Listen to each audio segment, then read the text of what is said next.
Hey everyone, welcome to Sociastrology. I am astrologer Shannon Cunningham, and today we're going to be taking a look at the trine that will be developing between Jupiter and Saturn over the course of the rest of 2026 and the first half of 2027. So we're going to look at some of the technical aspects here, give an overview. We'll look at how it's going to be impacting the collective energy that we're dealing with, as well as some global predictions from this. We'll dive a bit into the history of this alignment, and then we'll take it through sign by sign for horoscopes. Those are going to be best for your ascendant and your sun sign, and all of this will be time-stamped. So let's go ahead and dive into it. So as you can see, due to the retrograde motion of these planets over the coming year, we're going to get 3 alignments of this trine, which is a very favorable, helpful alignment that is going to enable Jupiter and Saturn to synthesize their energies. So this is taking place between Saturn, which is in the sign of Aries, and Jupiter, which is in the sign of Leo. These are fire signs. They're very initiatory. They're very passionate, very tenacious. They have a lot to do with our sense of self and identity and confidence. So these are energies that are going to be very helpful to lean into in the coming year. Our first alignment here is going to be on the 23rd of August of 2026. This is going to be forming just on the heels of a major eclipse that's likely to infuse this alignment with a little bit more impact. That Jupiter, in fact, is going to be ruling the eclipse that takes place just a couple days beforehand. Even further, this is occurring just a couple of weeks after a solar eclipse in Leo, which was there with Jupiter as well. So certainly from this opening moment, we're getting a lot of emphasis on the Jupiterian growth principle. So you can see this first alignment here is going to be at 13 degrees of Aries and Leo. The coming ones are going to be on the 3rd of April of next year. That's going to be at 17 degrees of Aries and Leo. And then again, finally, with both planets direct on the 11th of July of 2027. And that's going to be at 27 degrees of Aries and Leo. So if you do have any placements around those degrees of either of those signs, this is likely to really propel you. Additionally, if you have any placements at these degrees, 13, 17, or 27 degrees of Gemini or Sagittarius, this is also going to be especially helpful to you. Now, one of the things about trines is that they can create a sense of comfort, which at its worst can become a sort of complacency. Things may seem like they're quite secure, they're quite stable, things are going pretty well. But if we don't seize upon this energy and we don't try to activate and engage it more in our lives, we might not be utilizing it to its full potential. So I'm going to go through how we should lean into making the best of this as well. So let's talk for a moment about Saturn and Jupiter and what they mean and what happens when they come together and bridge their energies together. So Saturn has a lot to do with building. It's about sustainability. It's about long-term plans and ambitions, success and mastery through discipline. Sometimes it's considered a taskmaster because of how much effort it can wind up requiring. It also is somewhat limiting. So it really wants us to focus on what's going to work, playing within the rules. So it can be a bit cautious in that way, and at its worst, sometimes even pessimistic about growth. But the trine to Jupiter is incredibly helpful to it. It can open it up because of the fact that Jupiter, in turn, represents growth, optimism, opportunity, even luck. In and of itself, it represents synthesis. So things coming together and harmonizing. It brings a sense of knowledge, understanding. So these energies are often compared to each other, with Jupiter being expansive and Saturn being restrictive. I tend to look at this as growth and consolidation. They both focus on the medium to long term. They both focus on significant planning. So how are things actually going to work? Again, there's often the comparison between the realism or even pessimism of Saturn and then the optimism and hope of Jupiter as well. So when we get them blending and synthesizing together in a very helpful way, what we wind up getting is the sense of realistic optimism, or a relatively clear understanding of what we're working with and what we're capable of building out of that. And then the wherewithal and the discipline from Saturn to actually take the steps to that end. Supported by a little luck, good timing from Jupiter, sense of understanding of all the different possibilities of Jupiter as well. So this is going to present us with a lot of opportunity, and I'm going to go into all of the horoscopes and point out specifically where this is going to wind up aligning to your chart, because it's going to refer in all of our charts to a specific kind of energy that's providing a lot of opportunity for us. These two together also both represent different sides of order. More broadly speaking, we tend to see these referring to notions of law, institutions. The function of society is what these two tend to hold up, alongside of progress. Now, they also both do offer a sense of strength, but so does the trine alignment. So it's part of a triangle, which is the strongest structure on which to rely. So strength is really going to be emphasized. This is also a quality of Aries and Leo as well. So that's going to be, I think, a really emphasized theme is our own personal strength, but not like coming from the depths necessarily. This is more of a can-do, optimistic kind of a strength. They wind up creating a sense of sustainable growth in our lives as well. Again, that realistic optimism where we're not getting out ahead of our skis with Jupiter and Leo. We do have the reality check in place of Saturn, which can help us a lot, but we're also not getting stuck in a rut. We do see our vision. We do believe in our vision. This is also going to open up a lot of opportunity for strategy. So planning is going to be really big in this too. One of the things you'll see me really emphasizing, perhaps especially on the first go of this around August, is really getting the plans in place. So what is it that we're going to be activating? If we can take maybe August to see if we can clear ourselves up on this, and then start to take steps while Jupiter is direct. I'll be mentioning this in the horoscopes about the different motion that we're going to be getting between the planets, and maybe how we can utilize that with the different phases that we're going to see of these alignments in the coming year. And finally, what this winds up offering is the ability to master ourselves, our energies, our initiatives, our lives, to push that energy in a direction that we're really wanting it to go, that's actually going to light us up. These are also the building blocks of success between Jupiter and Saturn. So again, we're going to get into all of the global stuff and the history here in a moment, but I do just want to give some highlights of what that's going to look like, because this is a really big alignment. This has a lot to do with some very important history, globally speaking. So the last time that we saw trines between Saturn and Aries and Jupiter and Leo was around July of 1967. So this was right in the heart of the Summer of Love, as well as the Six-Day War, the Long Hot Summer, which was attempting to address racial inequality in the United States. It's about a 59-year cycle that we get between these two in a given area of the sky as well. And in fact, the time before that we saw this alignment was around 1908. So we'll look at that a bit as well, because the themes come through very strongly, which is the sense of like revolutionary or anti-establishment movements tend to get created. There does tend to be a lot of unrest because these two are calling individuals to stand up for their convictions. And so people get out there and they get active. These also represent eras of major generational and cultural shifts. A lot of global tensions, conflicts. There's a sense of overreach as well. We also wind up seeing some major systemic cracks within power structures. So like blocs and alliances can wind up struggling. Others can wind up coming together around this time. We do also see, in response to a lot of these movements and this unrest, of course, a lot of internal crackdowns, control, even a bit of tyranny. Leadership basically clinging to power. We also, though, see a lot of progress on the technological and the scientific front. So we can see a lot of acceleration in these periods of time, especially around communications and flight.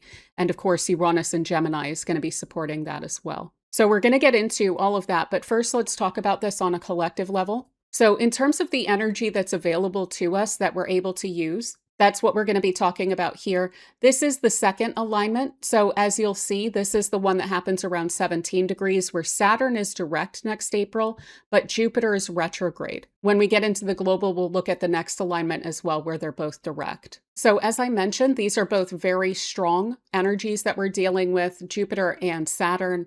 Saturn provides a lot of the structure and security that we rely upon in our life. And what's wonderful is that when they come together, Jupiter winds up expanding. It pushes those boundaries, it pushes those limitations, but in a way that's not destabilizing.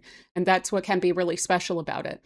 Jupiter understands Saturn's rules, it respects them, but it can also see beyond them. It can recognize where there are opportunities that we may need to reach for and take some calculated risks in order to sustain our growth. Additionally, with the signs involved here, long-term plans are going to center around becoming more independent, being more courageous, more adventurous, to claim our lives for ourselves. This is all really well supported around this time, and that's going to be energy that, regardless of where this is showing up in your life, it's going to be well fostered. Leaning into a sense of enthusiasm and cautious courage. That's going to help us in our growth. That's going to help us in our development in the coming year. What else I really love about this alignment is that often Saturn does require of us a sense of discipline, maturity, responsibility, certainly integrity as well. It doesn't love to see us resting on our laurels, but it can reward us in some very long-term ways if we do wind up feeding that energy and if we do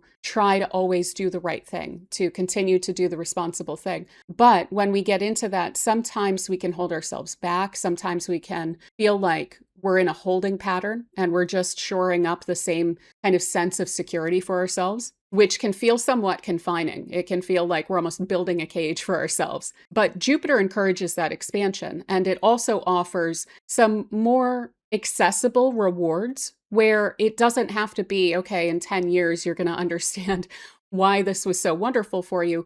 We can get those rewards that offer a sense of encouragement along that path, along pushing through, being courageous, carrying a sense of integrity, following through on our goals. So we should see rewards along the way. We should see that we're on the right track. Some of that is also just going to come from our sense of enthusiasm, not having that wear out. That, I think, is probably one of the best rewards, is when we're doing all of the Saturn work, to feel good about it, to feel excited about it. And that's something that Jupiter supports. So there's this sense of like genuine reward and satisfaction that we're able to get out of the effort, out of that responsibility that we're showing now, not just in the result of success. We should also be able to see in the sense of mastery that we're able to get out of this as well, if we're really engaging with it, seeing those steps that we're making, seeing the progress along the way. Another thing I find very helpful about this alignment that I think we can lean into is, again, the sense of order, cohesion, comprehensibility, understanding what our plans are, what our vision is, being able to hone in on that, clarify it to ourselves, and then understanding as well how in the long term we're going to be able to get ourselves to where we're wanting to go. So what does that success look like? And what are the steps that we can take along that path? Having that cleared up is going to be very helpful. And then being methodological about that, following through, taking those steps, breaking it down into the smaller ones, taking the smaller ones, seeing the rewards for that, and then allowing for that to fuel us and create a sense of momentum that we're able to follow. What else is interesting about this? We have this trine to Jupiter, which is very helpful to Saturn, the builder, the one that focuses on all the responsibility and everything. But it is also here with Neptune as well. And both Jupiter and Neptune encourage reaching higher, not getting stuck in a rut, leaning into the vision, leaning into possibilities, releasing notions of limitation, and really laying a blueprint that is idyllic and not being shy about building as close as we can get to that vision.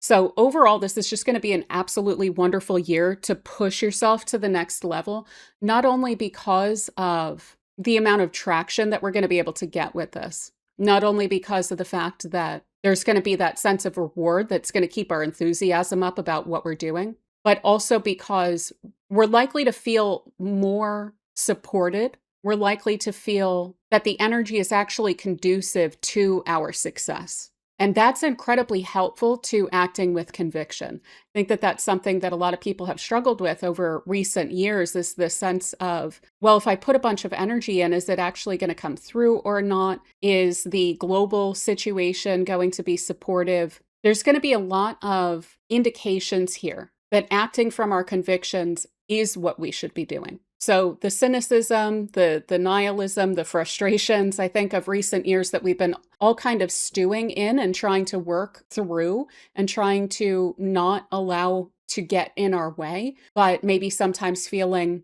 discouraged by. That's what's likely to fall by the wayside. That is what this will be helping us to move past as we're moving forward into 2027 and beyond. Finally, I just want to reemphasize this is in fire signs. Fire signs tend to be quite intuitive, but they also believe in themselves. They're willing to take those calculated risks. They're willing to do something that's quite adventurous. They're willing to rely on their own courage. So believing in ourselves is going to be a major key to all of this. And that in and of itself, again, like I said, regardless of where this is in your chart, that's going to be helped. That's going to be rewarded here. So let's go ahead and look at this from a global kind of predictive level. And then I'm going to support these predictions by looking at some of what historically has come up. So as we're getting into it, this also is the last alignment between the two. This is at 27 degrees, and notice that they're both direct. So neither of them have that little RX symbol next to them. This is likely where we're going to feel very propelled forward by these two. This is less of a phase of consolidation and more of a phase of active building. So globally, this is going to be a period of time where a lot of institutions and especially governments globally, because again, Jupiter and Saturn, when they come together, they speak to governance, they speak to law, they speak to those big institutions that society relies upon. All of our values, our knowledge, our wisdom about how society works tends to show up with Jupiter. It's also very forward thinking, quite expansive, wanting to improve upon all of this. And then Saturn, of course, is the structure of everything, the social structure, but also the institutional structures, the monetary structures, corporate structures, governmental structures, etc. We see judges with these, we see authority figures. We even see cultural leaders, religious leaders even wind up showing up between these two as well. So we're likely to see this somewhat across the board on a social governmental level globally. So out of all those institutions, we're likely to see a lot of very tenacious new plans, a lot of enthusiasm about building, about growing. We're likely to see a lot of investment in these big, potentially symbolic projects and policies, but these can wind up being very sustainable to sustain new institutions and forward-looking initiatives, looking at solving social problems, especially around inequities, like wanting to bring things into balance. We're likely to see a huge amount of discourse, discussion, negotiation, diplomacy around big picture issues, ideological issues. What do people believe in?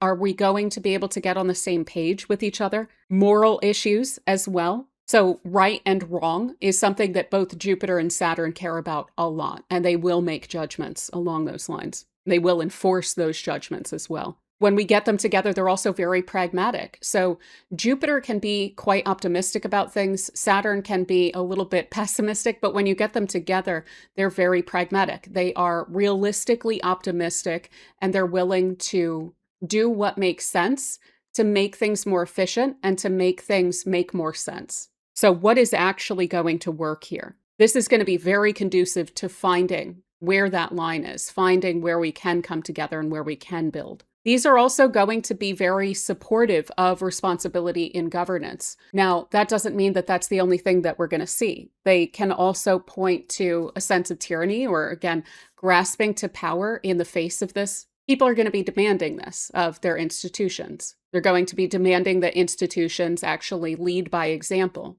represent the values of the societies that they purport to sustain. And so where we do see some arrogance or hubris issues with leadership, that will certainly stand out. It may even wind up facing some judgments here and there if it is really out of hand.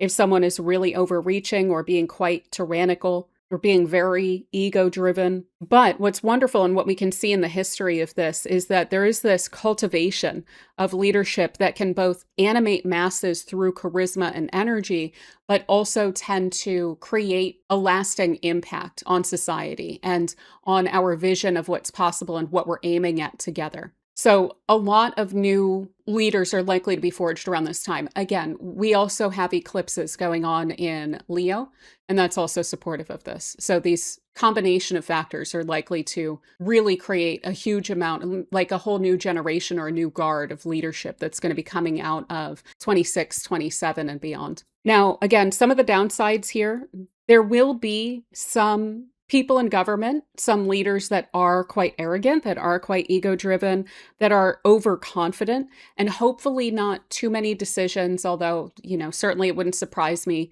if there are decisions that are overreaching, that are overconfident, that wind up then fracturing due to overshooting the mark. Saturn can wind up pulling that back. We could see this in military as well with Saturn and Aries, or around military issues, around military posturing, even around economic decision making. So what we could wind up seeing here is some market corrections, some checks on overgrowth, some pullback on overextension, this kind of back to reality situation. And I do think that there are some segments of the economy that a lot of us are a little worried are getting overgrown. This can actually be somewhat helpful in slowly stepping back from the edge when it comes to some of these things. However, pulling back from that sooner rather than later, if there's a real issue there, if there is overgrowth, always, better to do it sooner than later. So this is going to help with that as well. Could also potentially wind up redirecting some of that capital in other directions that do actually foster a sense of social growth and good. So some things that I've been harping on for some time that I think this will also wind up playing into, and of course some of the components of this I've mentioned repeatedly, this really both of these in these signs generally speaking, but certainly as they are in a trine to each other, we can wind up with these kinds of issues of personality, like cults of personality are likely, and not just the obvious ones that we already see, but that could be an issue in places that we're not quite looking yet as well. This kind of like strongman aesthetic or attitude by leadership. Hypermasculinity can be a bit of an issue here. Excessive nationalism or focus on identity that can be exclusionary. Too much like following of leaders. So while that can bring a sense of order and it can pull people together around an idea that is being spearheaded by someone in particular, that is a bit of a dangerous game that I always recommend trying to avoid. So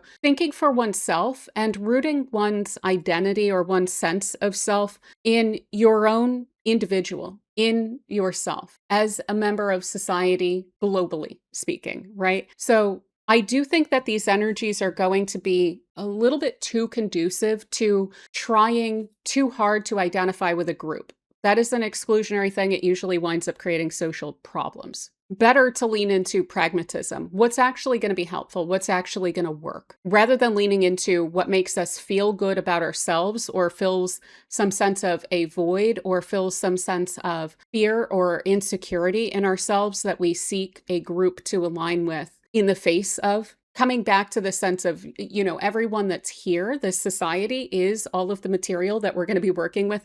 We're going to have to figure out a way to come back to reality and deal with each other, right? To actually be productive again. And what's kind of funny about this trine as well is that I can see that actually leaning on both sides. We could work with that in an individual way, in a kind of fearless, courageous way. But where that sense of personal security is lacking, I do think that this is going to sometimes show up as movements that are trying to fill that void. And that can be a little sketchy at times. So as I mentioned, this is an alignment that happens about every 59 years in terms of these showing up in trines to each other around the same area of the sky. So again, the last time was in 67. The time before that was in 1908. So if you were around in 1967, I'm sure I'm not going to be telling you anything new here, but I'm going to review 67 and then we'll review 1908 in and of themselves. And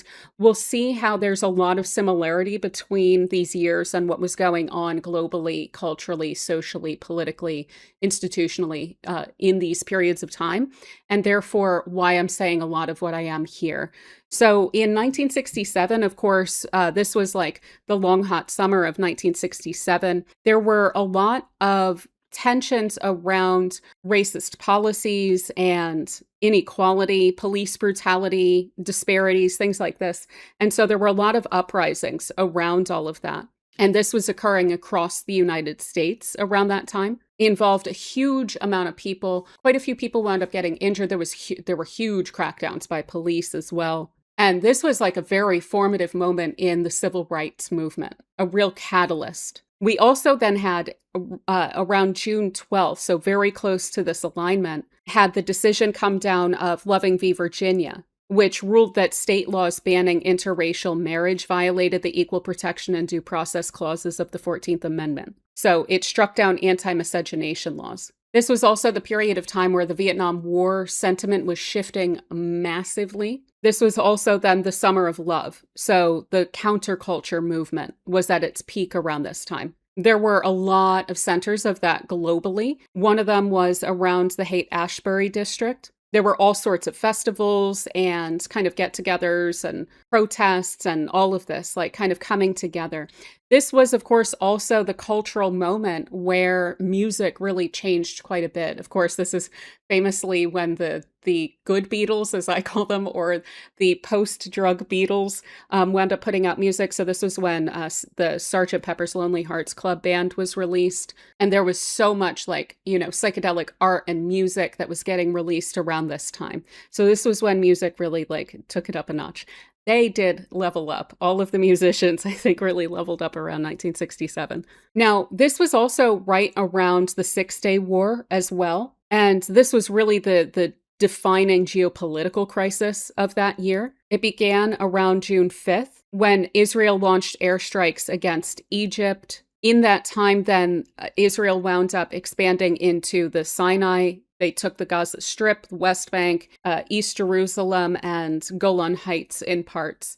And it basically wound up tripling the territory of Israel. And of course, it wound up then permanently reshaping that whole region and the politics of that region. Around this time was also the Glasgow Summit, which may not really seem to stand out, in a crazy way. But what's interesting is, so this was when Johnson wound up meeting with the Soviet Premier, Kosygin, I think is how that's pronounced. And they wound up discussing arms control. They also wound up discussing the Six-Day War. This helped to reduce some of the tensions of the Cold War. What stands out to me about that is that another thing I've been kind of harping on is that sometimes we get some arms control or some like limitation of weapons, limitation of the effectiveness of war and force as an instrument of control with Saturn in Aries in and of itself. Now, Jupiter is also going to be pretty supportive of what Saturn's trying to do. So we may see, one thing that I've been mentioning is that that Saturn in Aries does seem to have run the US into a shortage of arms, which is forcing then a slowdown of war around this time.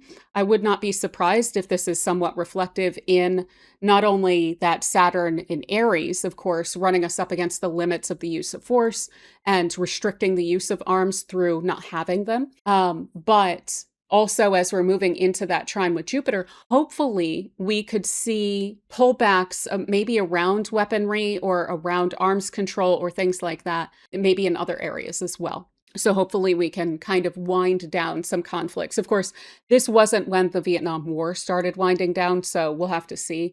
That's just me kind of wish casting here. Now, this was also really the height of the Cultural Revolution in China as well. So of course, there was the whole development of the Red Guards in the years prior, but this is when the Red Guards really started to push limits, and they wound up competing with each other. They wound up, kind of raiding government armories. There were issues with then the weapons and stuff, and they had to basically be kind of brought into or under control. There was a lot of chaos and unrest that wound up coming out of this as well. I'm not an expert on this, but this was really the height of like the government kind of needing to step in, disarm, take back control, and bring a sense of order.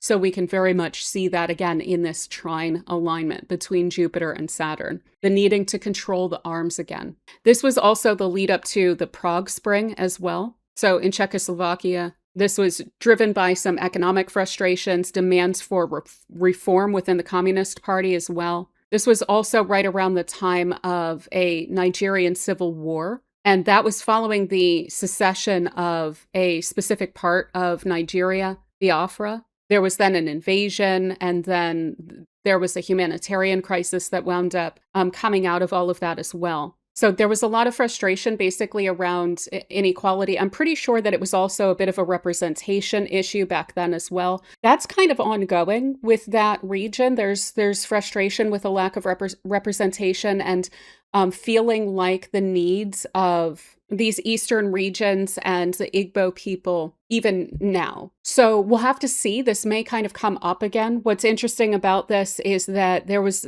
this basically system within Nigeria was established in the previous alignment in 1908. So there was British colonial rule during that period of time. And there was a push during that time to then basically subjugate the Igbo people as well. So again, we'll have to see how things wind up going in Nigeria under this influence and if that becomes more of an issue again. But that was consolidated in 1967. So that was not like a successful secession. Additionally, the French president, Charles de Gaulle, wound up creating some diplomatic tensions with Canada. And in his visit to the Expo 67 in Canada, wound up basically boosting Quebec's sovereignty movement. Now, that kind of stood out to me because I think that there is an Albertan secessionist or like separatist movement right now as well. So we'll have to see if that winds up getting kind of stirred up by this. We also then had around this time the foundation of ASEAN,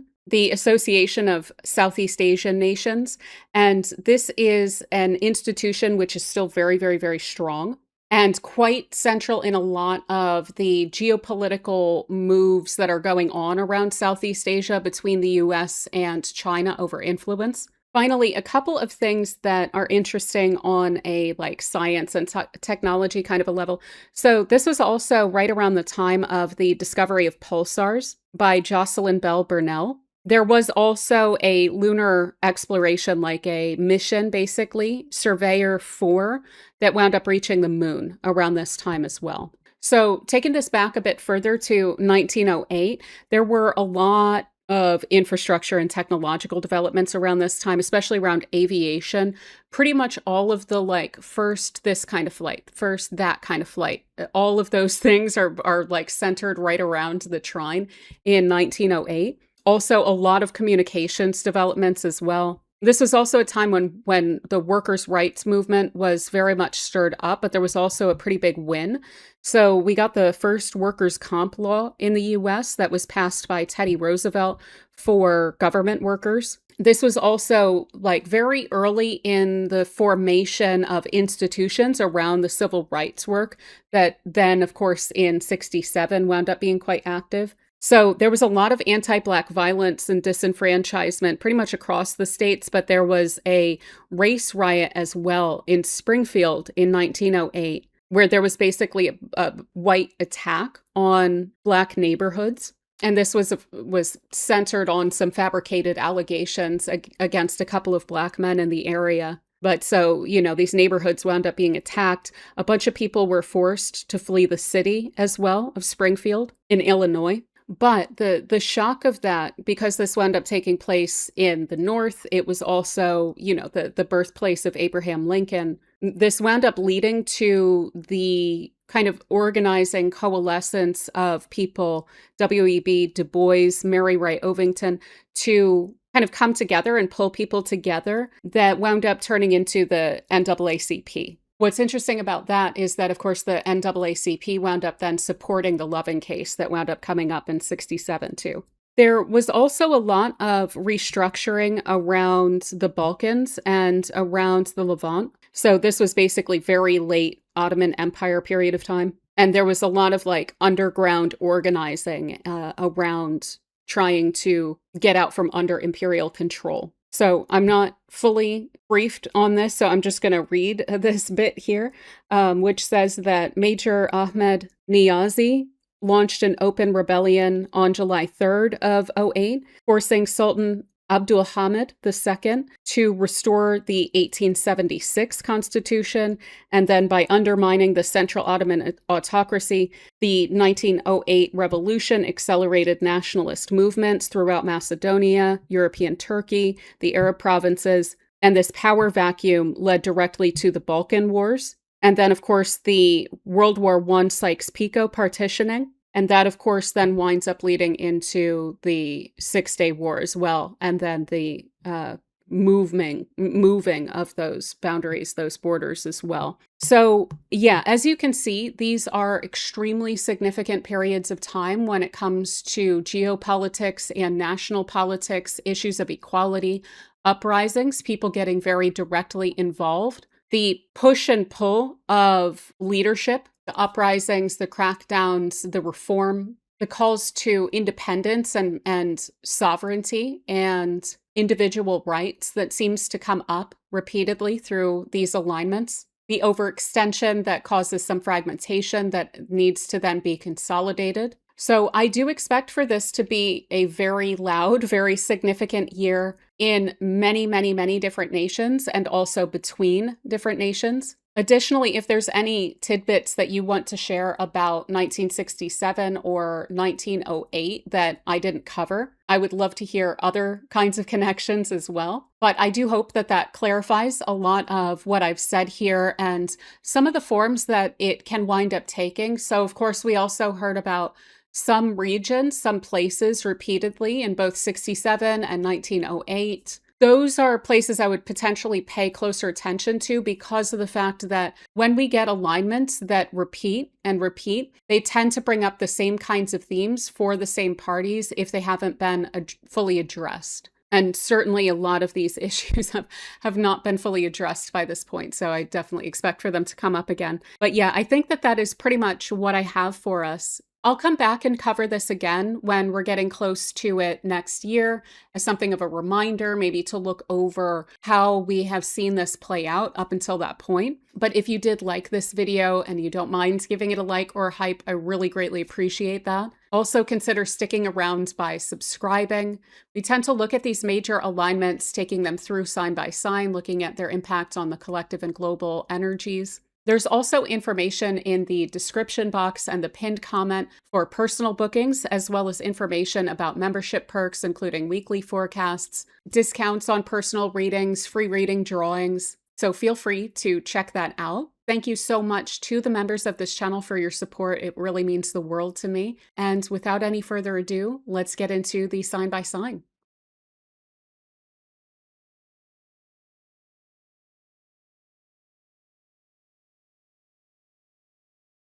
All right, so for Aries, we have the trine between Jupiter and Saturn forming between your first house with Saturn and Jupiter in your fifth house. So for you, this is all about self-expression, your personal goals, your personal growth, your joy, your sense of being in control of your own life, being in the driver's seat. So a lot of the opportunities are showing up in your fifth house, which has to do with creativity, with your joys and pleasures, expression, hobbies, entrepreneurism. This is also the place of the people and things that you love and children. And that's then going to be supported by discipline and effort and responsibility. Here in your first house, this has to do with you, your sense of identity, your sense of self, your personal goals, your motivation. So this is relatively easy for you to wind up pursuing. It's quite straightforward. If you apply disciplined effort and energy, if you are clear about who you want to be and what you're trying to create, what you're trying to build for yourself, if you are personally very goal-oriented, then you're likely to create a sense of growth when it comes to your expression and your joy. So being able to build for yourself the life that you're wanting to lead, being able to build for yourself more opportunity to lean into what you love. Maybe this is creating the space to be able to foster recreation or hobbies or interests of yours. This could even just be through clarifying who you are, that you're able to give yourself more permission to pursue what you love because you don't feel the need to look to others for approval or acknowledgement or recognition. This is really all just about you and what you love to do and shining through that. So leaning strongly into what makes you unique, but also your personal passions. Through discipline, through following your heart, you're going to create a lot of opportunity for yourself here. For you, this is also going to be quite visible. Your responsibility is going to be worn on your sleeve. People are going to be picking up on that a lot. So for instance, if you are pursuing some kind of independent business, if you are pursuing a specific creative craft, or you are developing your own strength of leadership, people are going to be picking up on that a lot, but they are going to be picking up a little bit more on the effort that you're putting into that, taking you more seriously, you feeling like a natural fit for leadership roles, which can in turn wind up fostering your own leadership skills and perhaps even your enjoyment of being in those roles. So it's likely that you're going to feel a lot more comfortable being put in charge of things, that you're going to feel a lot more comfortable with discipline, that you're going to feel like that is being rewarded. Additionally, by taking yourself more seriously, this can help you to take what you love more seriously. So by not playing small, leaning into the fact that, again, this is your life. It's meant to be led. It's meant to be lived in a way that is enjoyable for you, that lights you up. If you are a parent as well, this is going to be incredibly helpful to being able to develop and to grow your children in a way that is very responsible, but also is very supportive of their needs. That's very warm, that's very jovial even. So you may find that that responsibility, that maturity is easier to lean into without feeling like you need to overassert your authority, or without feeling like you need to restrict yourself in order to lead by example. So there could be some really wonderful news as well from your children that is reflecting very well on you. What you're doing expressively is also likely to reflect very well on you. People are certainly looking to you for leadership here. And I think that it's because you're both bringing that sense of clarity, vision, competence, effort, but that you're also very understanding of the human element here and what people need in order to be enthusiastic about what they're doing. So you are leading by example, but it's being done with a sense of ease that I think can make others also very comfortable with that, in addition to making you very comfortable with that. So leaning strongly into the courage of your convictions, doing the right thing,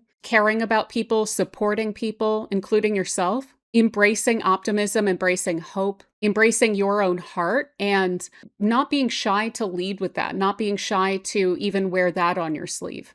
Actually caring about outcomes, caring about those around you, not feeling like you need to inhibit that at all. Additionally, being very willing to take independent action, to call the shots, to step into those leadership roles. You're very unlikely to get any real pushback to that, because I think that people are going to see that you are focused, and that by following your example together, there can be a lot of growth as well. So for instance, any teams that you're on, if this is colleagues, if this is community, and if this is children, grandchildren, it's going to feel great to take people under your wing and encourage them, but it's also going to feel very natural to receive a lot of recognition for that. I'm also noticing that I wrote pleasure instead of pleasure.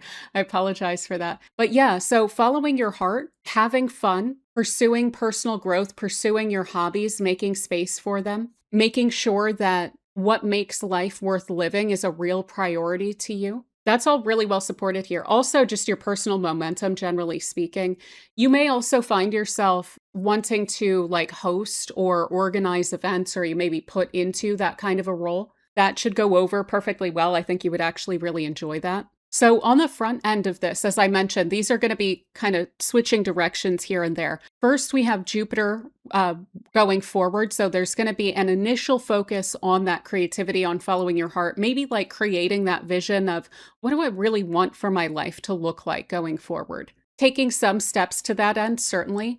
This Jupiter is going to wind up turning retrograde in December. And just as it does, then Saturn is going to station direct. That's this RX is what indicates whether a planet is retrograde. And so right at the same time, they're going to shift directions.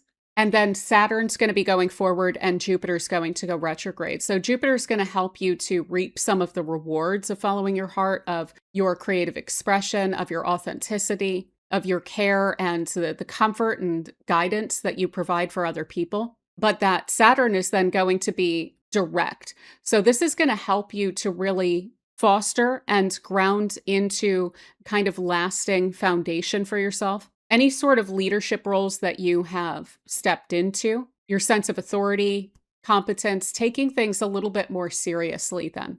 And then in that period of time of April into July, These two are going to be both moving forward together, and they will wind up perfectly trining each other again on the 11th of July when they're both direct. And that's when you should really feel like the wind is at your back. There's no turning back. There's been a huge maturation and growth process that's going to stick with you for a really long time. Additionally, I want to point out, if there were any major goals that you set for yourself around December of 2020, this could certainly point to those as well. And some of that is likely to have to do with social influence or your social identity, the groups that you belong to, literally cultivating hope and leadership skills, because that conjunction happens up in Aquarius, up in your 11th house. So speaking of this as part of that cycle that's developing, what it's coming to now is a sense of personal responsibility and development that's going to enable you to step into that very strong social influence that you've been cultivating since then. Maybe this is getting people on board. Maybe this is literally management roles that you're in. Maybe this is some grandchildren that were born around that time and you're really stepping in as kind of a leader for them now. But this is about you really taking yourself and your personal goals seriously, your growth seriously, and embracing the aspects of life that seem very fulfilling and enriching for you.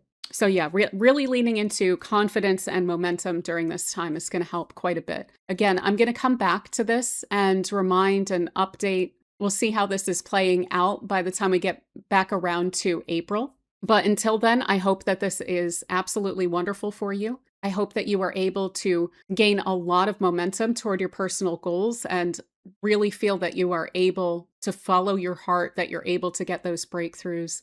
And yeah, until then, thank you so much for spending this time with me.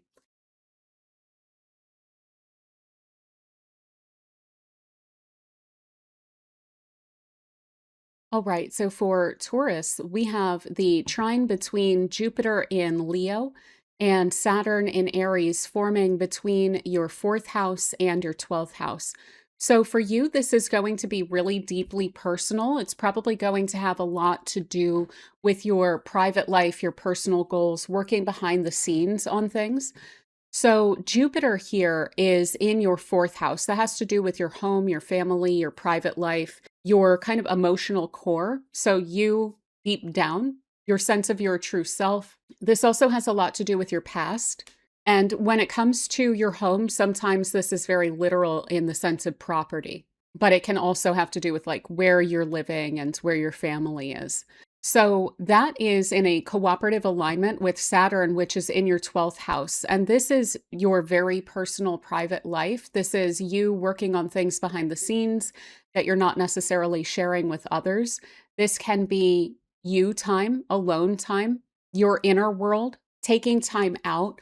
Sometimes this is also things that are outside of our control that we just kind of need to work with.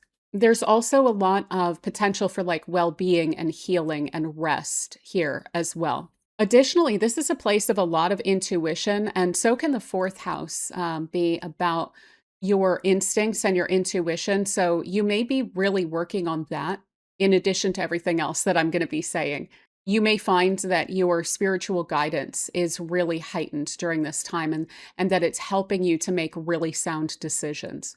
But with all of that said, this is going to be very helpful around your private life goals. So when it comes to how is your family doing? What is your home life like? Is there a sense of needing sanctuary that you have? This is going to be really helpful to building that out, to addressing any sort of emotional or psychological intricacies of your private life, your family life. This could be working on conditioning, like childhood conditioning for you or for others that are close to you.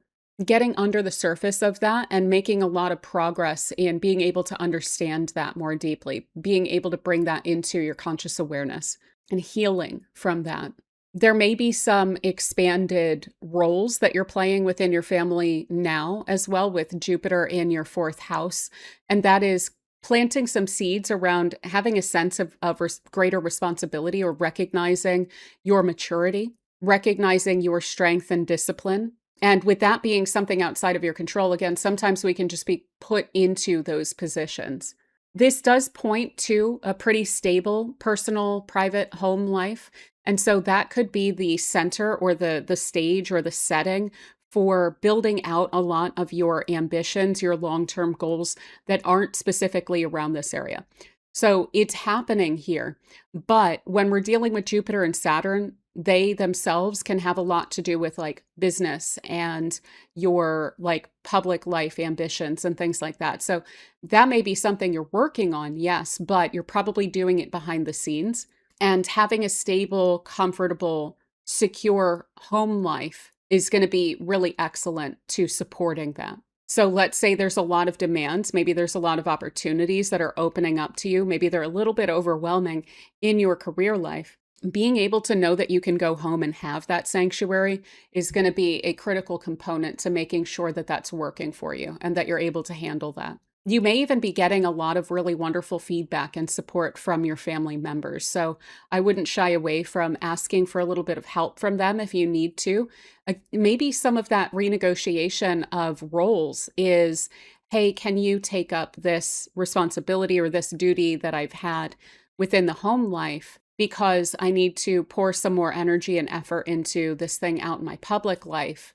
You're very likely to get yeses in this area when you have Jupiter going through your fourth house. So your family and your home, the people that you live with, are likely to be very collaborative and very cooperative to you and to support your goals. Working behind the scenes and not necessarily seeking a huge amount of public glory is also going to come off really well. So if you are like working hard toward your goals, this isn't necessarily about going out and seeking a sense of recognition for it, but you still will receive that with Jupiter in the in Leo there. What you're doing behind the scenes, it's not going unnoticed. So you don't necessarily need to push to get that recognition. As I mentioned, property, literal home can come into this. Now, there may be some circumstances that are outside of your control. However, those may actually be helpful. There may be something that you're unaware of, like a law or something like that. Like regulation is a law. I'm trying to think of maybe even like someone who's able to finesse some situations, or maybe there are some finances or there's some level of security that is actually available to you that you're not quite aware of, like some resources or something that you're not quite aware of that's going to enable you to make maybe some changes to your home or an expansion or a move if that's something that you're wanting to go after. This could also point to just if you set your mind to it, you can do it. Like the behind the scenes planning and responsibility and discipline around what you are wanting to see improve when it comes to your home life, that can really pay off. So I wouldn't be shy about getting into that whole planning thing. Sometimes I feel like we can avoid that to not set ourselves up for disappointment, but this trine isn't going to set you up for disappointment. You may also be doing some renovations just kind of on your own behind the scenes as well. Additionally, again, with this whole notion of sanctuary, a couple other things when it comes to that. So yeah, making sure that you do get some rest with Saturn in your 12th house, that you're not cutting that short. You may feel like when you are getting ready for rest or when you are at home or when you are alone, that you do tend to dwell on what you're needing to get done. And I would say with this, that's the only thing I would kind of caution about with this a bit is try to give yourself that time to just chill and to know that things are fine, and to know that if there are some aspects that are outside of your control, dwelling on them isn't really going to help, but getting some rest and clearing your mind is always very helpful. So try and give yourself the permission, or try and like prioritize that to an extent, your own sense of well-being and healing. That's going to help with the like clarity and acuity that you're going to need for your goals. Now, as I alluded to, this can also have a lot to do with your emotional life, and that's often very deeply seated. So what we could potentially see is looking into or digging into, again, your childhood, the roles that you played, maybe if you play small at all, if you're a little bit shy about things, if you tend to prioritize other people's needs, or if you tend to prioritize like public goals over your sense of well-being and what you really want. If you feel like you are pursuing some goals of other people, like the social expectations of other people that aren't really yours. This is going to help a lot, not just with clarifying that, but with finding a workable solution to get you back to yourself, and then to be able to root a lot of confidence in yourself, to root that security in you as an individual as well, with these planets being in Aries and Leo there. Now, there's going to be a little bit of different phases to this. So as we can see, this little RX that's next to Saturn here indicates that this is retrograde currently. So we're starting this series of exact trines off with Saturn retrograde and Jupiter direct. So this is really about getting comfortable in your environment, visioning, digging deep of like, who am I really at my core, and what does that core of me really want in order to feel good? Any sort of dreams or visions about improvements to your home or your family life, getting really clear about that, but also then expanding upon that. So not letting the restrictions or the limitations or the self-limiting thoughts creep in and tell you that you shouldn't be reaching for what you're genuinely wanting, really leaning into the possibility and optimism about getting what you're wanting out of this period of time. Now, around December 12th, 13th, what we're going to get is that both of these will switch direction. So Jupiter will have moved ahead. It's going to station retrograde, and right around the same time, Saturn will have moved backward and it's going to station direct. And so from that point until about April, then what we're doing is we have Saturn moving direct in your 12th house, which is, again, working on things behind the scenes, applying that discipline, that dedicated effort, maybe doing some research, figuring out the ins and outs of how things are going to move forward. Or this could be, again, like literal work that you're doing behind the scenes diligently during that period of time, getting a sense of internal satisfaction out of that, but maybe not yet feeling like, okay, this is really coming into bloom. Around April, we will get another alignment between them when Jupiter is retrograde, but perhaps more importantly, that's when Jupiter also is going to station direct as well. So from April to July, we have them both moving direct, and that's when the momentum just continues and carries and carries. That's when we should start to see things start to pay off, things start to slot into place. The pace is going to be picking up. And by that point, we should be able to see, okay, this is the track that I'm on. It's very real. And I'm working on that day in, day out. So this is something that I'm building now. Again, probably behind the scenes or with family, but there's a huge amount of movement at that point. And that's then going to continue to thrust us forward into the next Jupiter-Saturn phase, which will be the opposition in a couple of years. Now, this is a part of the Jupiter-Saturn cycle. So this is perhaps the best part of it, which is this opening trine. This is when the rubber starts to meet the road and we start to get a lot of growth around our goals and our ambitions. So this is a wonderful phase between them, but it is a phase that comes out of the conjunction that kicked off this cycle. So that was in December of 2020, and that was at 0 degrees of Aquarius, which is in your 10th house, which has to do with your future and your ambitions, the mark that you're trying to make on the world, the role that you want to play, the status that you want to have, the life that you would like aspirationally to lead, and that you're willing to put a lot of your effort into creating for yourself. So this could have come up around that December 2020 time as this spark of, wouldn't it be nice if down the road my life looked like this, or if I had these kind of opportunities or these kinds of roles? Maybe it was something that, like a literal career where you're working a lot behind the scenes, that you were wanting. And you may have been with that intention set, with that little spark in mind, working your way closer and closer to that. And this could be when you really start to see that come into fruition, when you're really working with that energy then. So look back to, especially like late December 2020, it was actually on the winter solstice that conjunction happened. Look back to that time and see, like, what was that little spark that seemed really far off, maybe seemed a little bit far-fetched even, but that was quite animating. That long-term vision, that's probably going to play into this in a really big way. And I think that that can help to clarify what it is that you're doing behind the scenes here, if it's not already, like, abundantly clear to you. So yeah, We're going to check back in on this around April, kind of remind that this is going on and to work with it when everything is going direct again. Check in on progress there. And until then, I do hope that this transit treats you super well. And thank you so much for spending this time with me.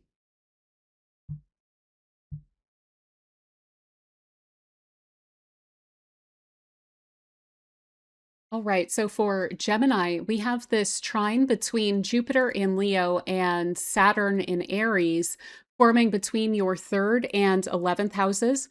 So for you, this is really going to be about building a sense of connection and community.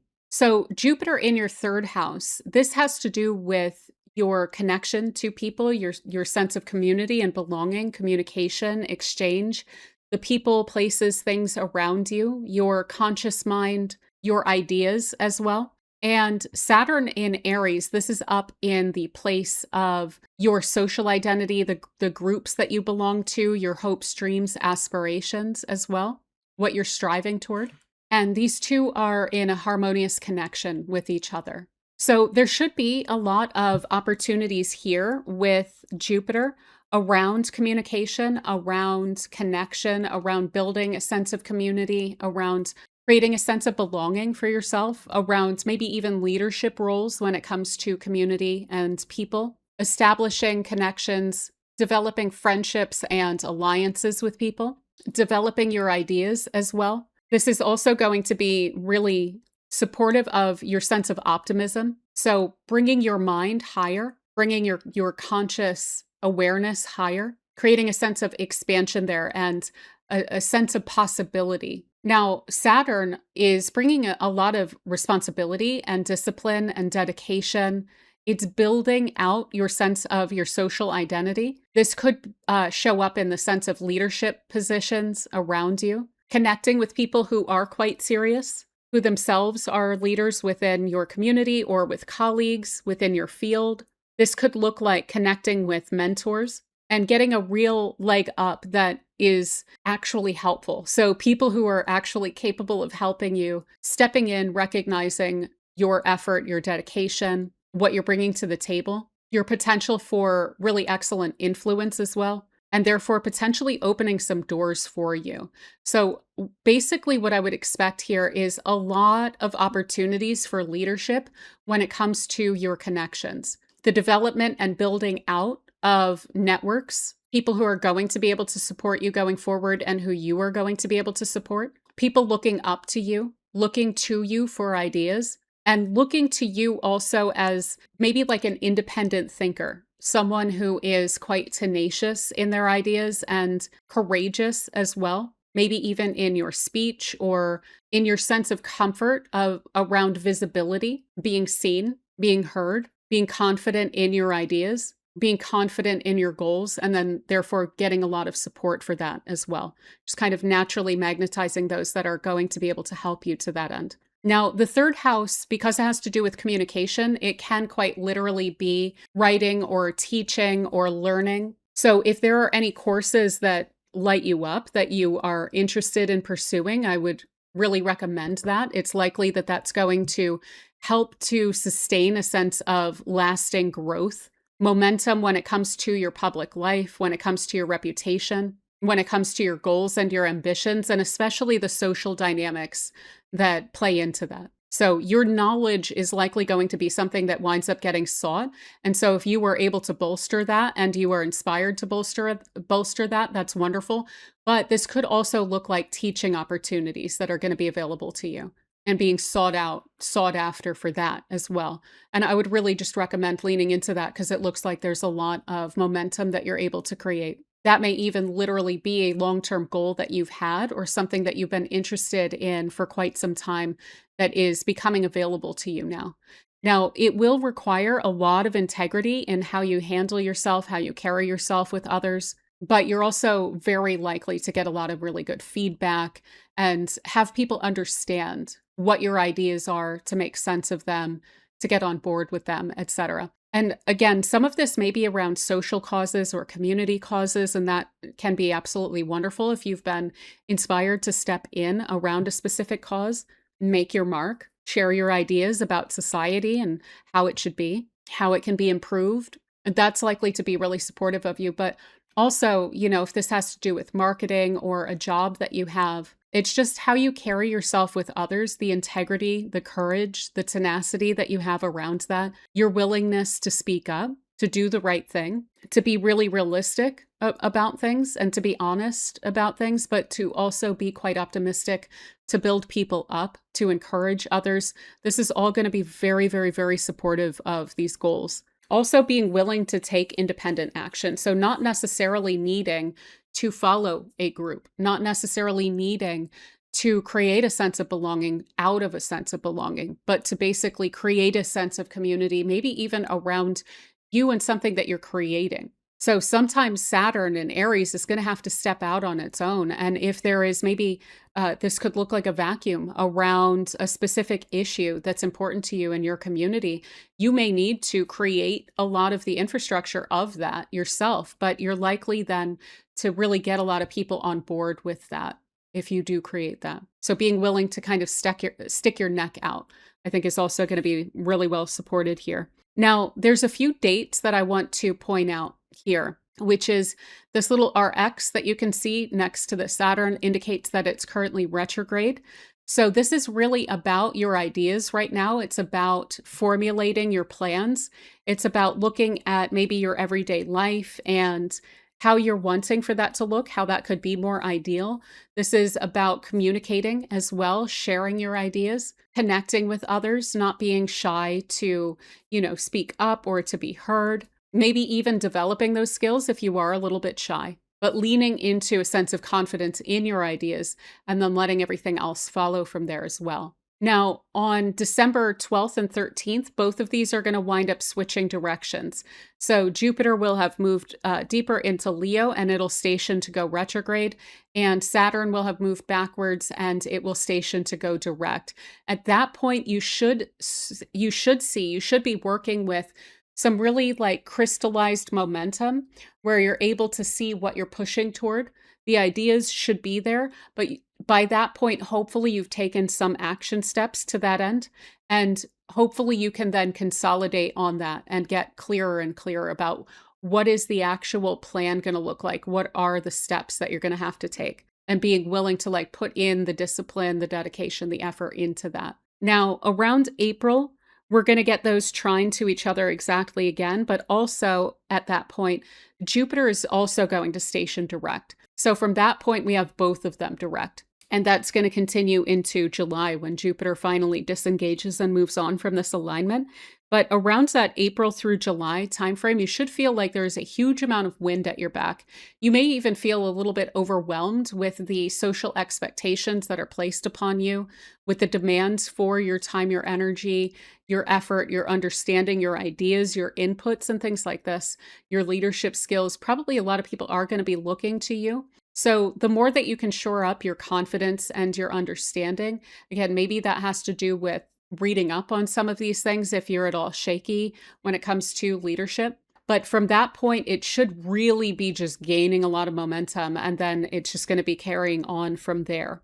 So one last date that I want to point out here is actually in the past. So this is part of the Jupiter-Saturn cycle. This is a particularly lovely part of it where we are gaining a huge amount of momentum and where things are going somewhat more smoothly, and that we're able to reinforce a lot of our goals and our vision and our ambitions. But it does carry on from a conjunction, which was the actual seed moment. And that happened in December of 2020. And that was in your 9th house. So again, any sort of educational aspects that I mentioned, I would really redouble that.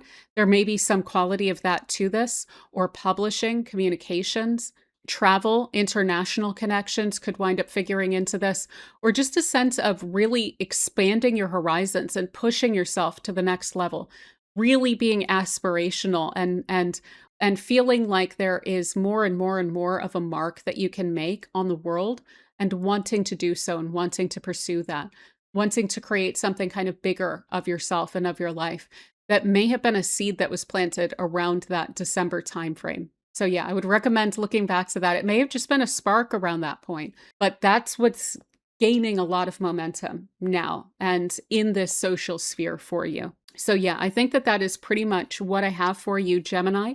We're going to circle back to this probably around April, check in, remind ourselves that this is going on, redouble our efforts to these ends. And until then, I hope this transit treats you super well. And thank you so much for spending this time with me.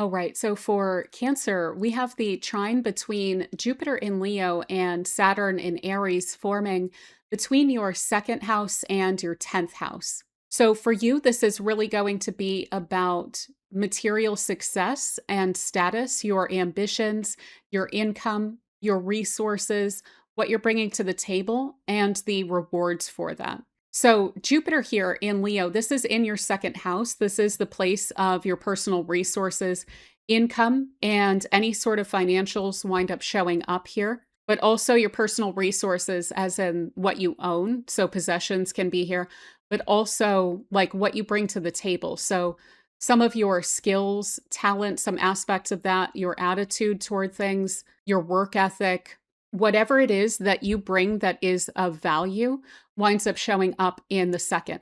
Also, your values tend to show up here. So, what is it that's important to you? What do you prioritize? What do you care about? What are you investing your time, your effort, your energy into? That also shows up in the second house. And that is harmonizing with Saturn, which is in your 10th house. Saturn brings a lot of determination, discipline, effort, but also long lasting rewards if you're able to meet it halfway when it comes to that. That's up in your 10th house. And this is the place of your public status, the roles that you play out in the world, what you're known for, your reputation, your legacy. If you have a traditional career path that you're following, that would show up here. If you are retired, this shows up as your ambitions, the mark that you're trying to make, also the reputation that you have already established for yourself. So this is a pretty nice alignment. What this shows up as, if, for instance, again, you have a traditional career path that you're following, the effort that you're putting into that, the discipline, the maturity, the responsibility, the integrity, the competence that you are bringing to that is paying off. So there's reward that's getting compensated. Jupiter in the second house tends to bring financial rewards. It brings often an increase in income, in earning potential. So this can quite literally look like a promotion that is well earned that winds up paying off. This could be a leadership position or really like visibly your competence coming off and getting reward from that. This could be you going above and beyond and getting a bonus. This could be you putting a lot of effort into spinning off like an independent kind of career. If you don't already work for yourself, this could look like you creating a secondary stream of income, maybe through like something that you're already really good at, but putting in all that extra time and effort that is required to create that secondary thing, especially if you are still pursuing a specific job, but you're wanting to create a more independent career or a more independent income. This could look like doing that as well. If you already run your own business, then your reputation should be paying off. If you are retired, this could look like the investments that you made, the retirement accounts and so forth, having been quite wise and paying off in that way.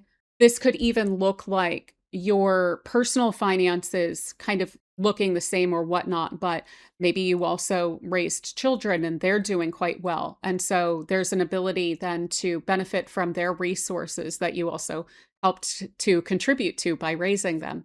There's still a financial benefit that's coming through here based on the work and the dedication and the effort that you've brought. Now, this could also be resources that are becoming available to you through your leadership and your authority. So this could have to do with community resources due to community leadership as well. But it's really an interestingly straightforward kind of an alignment of like, again, discipline, dedication, knowledge, competence, integrity, doing things the right way, finally paying off. Another aspect that I want to look at for you when it comes to this is also the place of your future. So like taking that really seriously, your ambitions, not just when it comes to career, but like the life that you're trying to lead, being really smart and serious about that. That's also paying off. Now, that could have been smart financial planning, looking way down the road and maybe for quite some time. And now, again, kind of being able to reap the rewards of that. And maybe that's even independence. Maybe this is literally a retirement. Additionally, if you invest in your skills, if you invest in your earning potential, that also can pay off here quite a bit by increasing your sense of authority, increasing your reputation, and then being genuinely rewarded for that. So sometimes it can feel like we are investing in our earning potential, but then it doesn't seem to have much of an effect. This would point to that being very real and that being very long lasting. This may require some tenacity. So taking the initiative, pushing yourself, signing yourself up to lead those projects, going that one step further, being visible as very competent, and what you're bringing to the table. What you're doing is not going unnoticed. Realistic optimism is also great here. So utilizing financial motivation, I think, is really great, but also then being very realistic about the discipline that's going to be required in order to bring that in and being willing to put the effort into that as well. And again, finally, this speaks to independence. So if you have wanted to go independent, this would be a great alignment to really try and move in that direction now. This should be incredibly supportive of that. Also with Neptune up in the 10th house. This can be like, what is your ideal public life? What is your ideal career? What you're really ambitious about? What really lights you up? What mark do you really want to make on the world? Finding the way to take those steps and seeing even some short or medium term rewards for that. So it may be something that does have long-lasting success built into it, but that doesn't take forever to start to pay off and to start to open up and to start to gain momentum for you. This is a pretty ideal alignment to have if you are wanting to go independent. If you're in college, the effort that you're putting into that is going to pay off. So I would not be kind of cutting corners or anything like that either. You may even be recognized for like mentorship or something like that as well. So I want to lay out some dates here and kind of show the movement of the energies. Currently, we have Saturn retrograde. That's what this little RX is underneath it.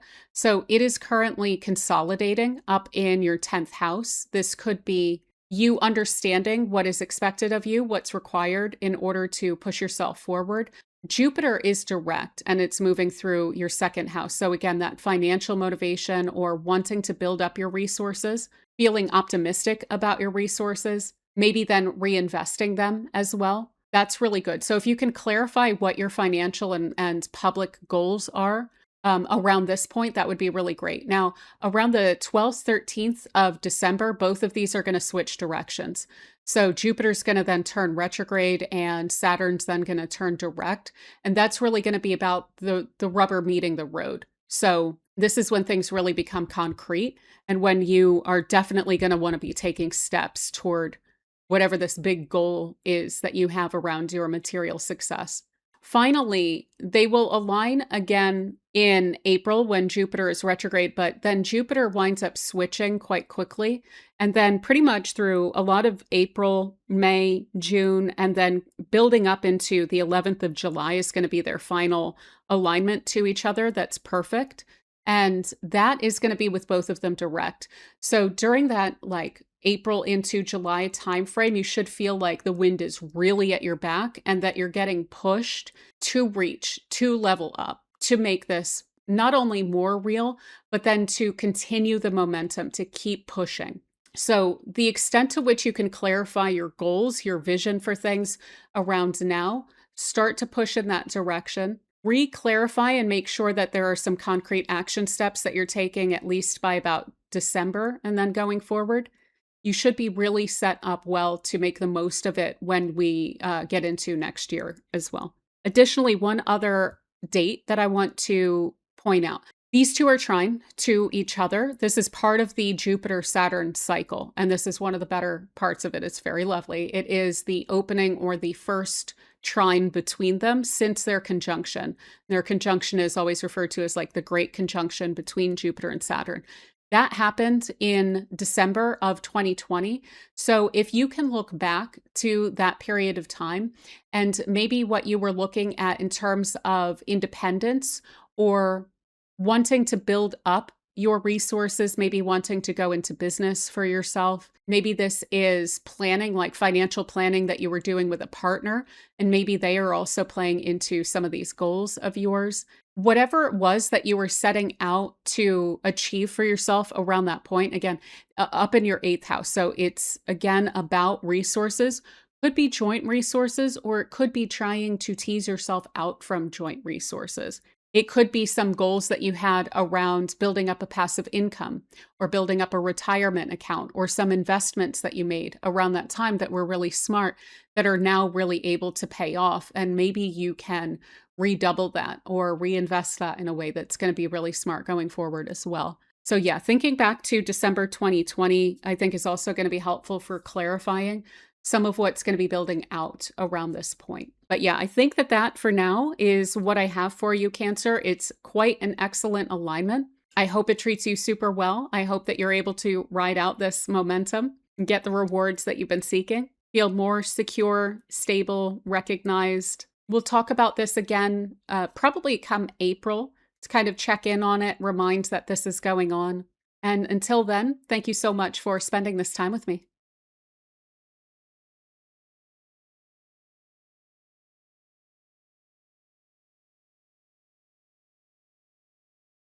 All right. So for Leo, we have this trine between Jupiter in Leo and Saturn in Aries forming between your first and your ninth houses. So this is all about your personal goals and your personal growth, the expansion of your horizons, your life experience, your perspective. So Jupiter is in this area of you, how you approach life, your motivation, your sense of self, your self image. And so Jupiter coming through this area is presenting a lot of opportunities for you. It tends to be focused quite a bit on expansion, on personal growth, on being able to pursue without too much friction your own personal goals when it's going through your first house, as it is.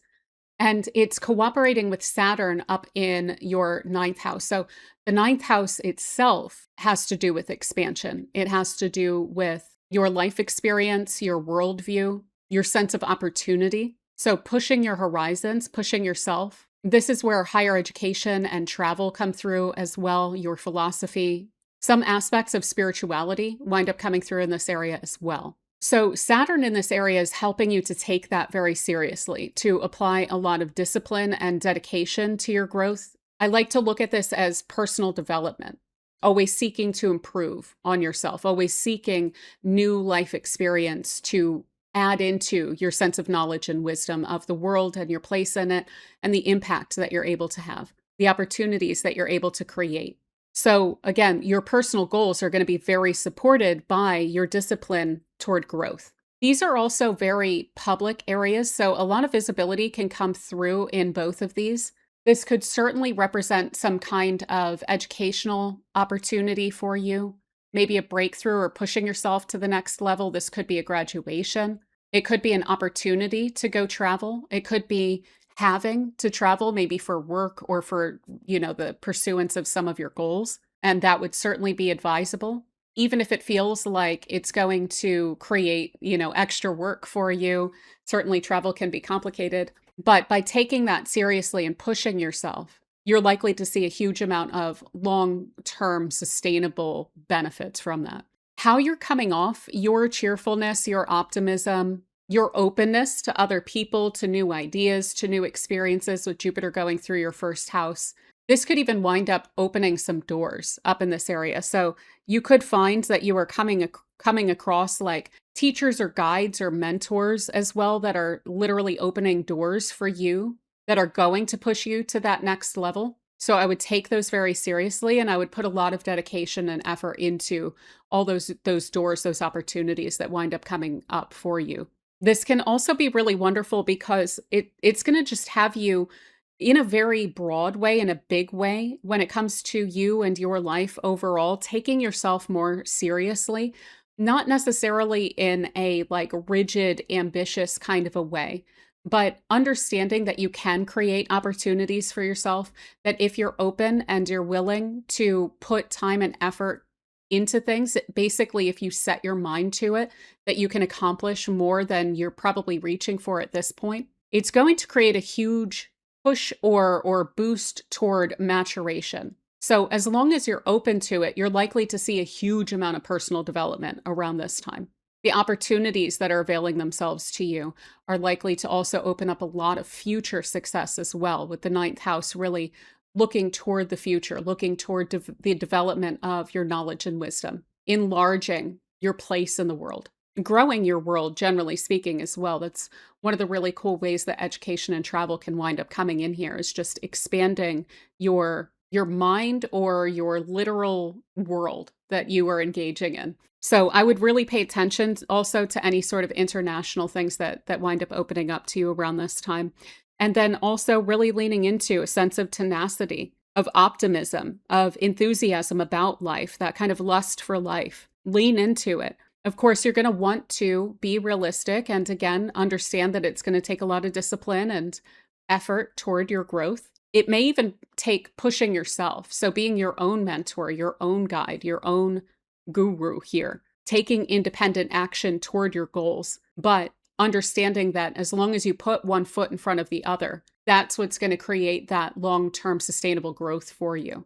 There may also be something here about publishing or putting yourself out there into the world. You're likely to get some really solid feedback. You may even be able to build up a sense of momentum. So if you're publishing regularly, you could wind up sustainably, steadily growing an audience or growing in influence. So in terms of how this is going to wind up developing, this is showing, of course, the one that's coming up in July. In December, around the 12th, 13th, both Jupiter and Saturn will change direction. So you can see this little RX here indicates Saturn is currently retrograde. It will turn direct in December. Jupiter will turn retrograde. And so you're likely to find that you are then reaping a lot of the rewards, the benefits of how open you've been, how visionary you've been, how clear you've been with yourself about what it is that you're trying to achieve, what your goals actually are. And Saturn then going direct in your ninth house is likely to help you to build out, to strategize around what are you reaching for and how are you going to do that. After that, around April and then all the way into July, that's when we get both of them moving in direct motion together. So that's when you're likely to feel a real wind at your back. So if there's any little aspects of this that haven't quite formulated by that point, it's likely that they're going to start to flood in and that you're going to be able to really work with that energy. And then finally on the 11th of July of 2027 is when they make their third and final perfect trine to each other late in the degrees here. Additionally, I want to point out one other date, which is this is part of a cycle that started in December of 2020. So looking back to then, were there any major goals that you created for yourself? Were there any ideas of, wouldn't it be nice if I could do this or that?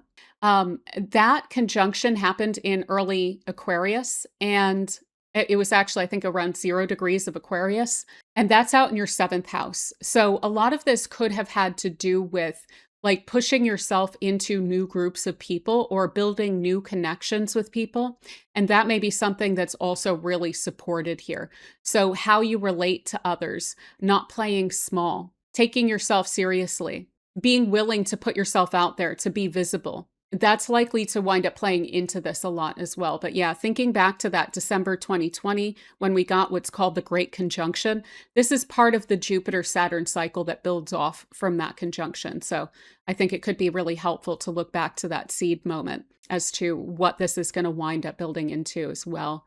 But yeah, I think that that is pretty much what I have for you for now. I'm going to come back to this a little later, probably around April, and point out a lot of maybe what we should have seen develop and how to work with this going forward as well. But until then, I do hope that this treats you super well. I hope you feel a real wind at your back. And thank you so much for spending this time with me.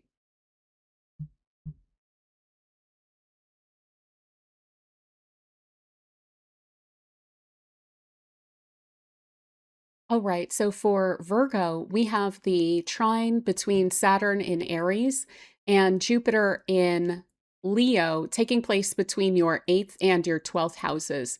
So this is very behind the scenes. It's very esoteric. It's very intangible. It's very spiritual, emotional, even very vulnerable. So this is going to be a pretty fascinating one. There's a lot here about potential healing for you and also in your connections, if that's something that you feel like you need. This can also have to do with collaborations that you're doing behind the scenes with other people.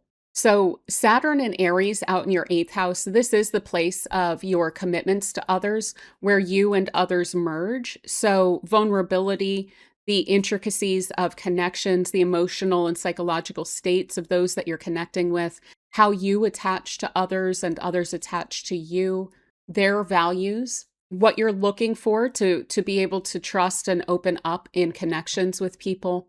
This is also, again, just straightforwardly a very esoteric place where we can connect with energies that are beyond the veil. This is also a place of a lot of research and digging into things. So the things that are kind of out of sight that we can't see that are outside of ourselves tend to show up in the 8th house. Now, similar lines, but a little bit more personal, Jupiter in your 12th house. This is a place of your own subconscious, and this is the place of your own inner world. This can be you time. This can be you working behind the scenes on things quietly. This can be your own transcendent nature. This can be the energies beyond the veil that you're working with a little bit more closely, like your sense of higher self or guardian angels. This is also the emotional and psychological state of yourself as opposed to others, which is out in the 8th. This is, again, also a very esoteric place. So there may be a lot here about internal healing, about your ability to trust yourself and other people, to open up to energies, to feel safe with others, to establish committed connections that feel really good, that feel very internally supportive of you. Releasing any sort of old fears or old experiences along those lines in order to be able to expand and grow with someone else.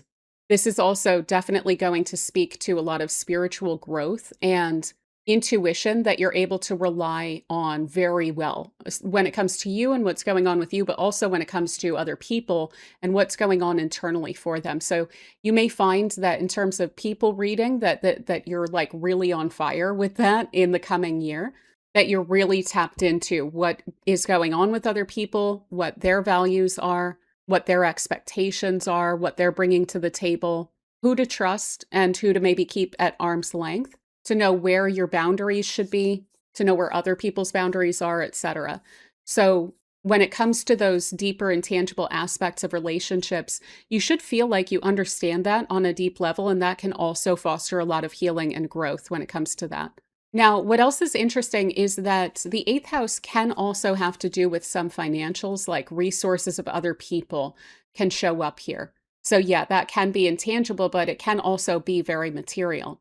So there may be this kind of behind the scenes working on debts or working on shared finances, building something out, building out a financial future with someone else. Maybe you are making investments or benefiting from investments, but you're not necessarily sharing that with other people or like broadcasting that. You could also be studying this, studying finance, studying investments behind the scenes.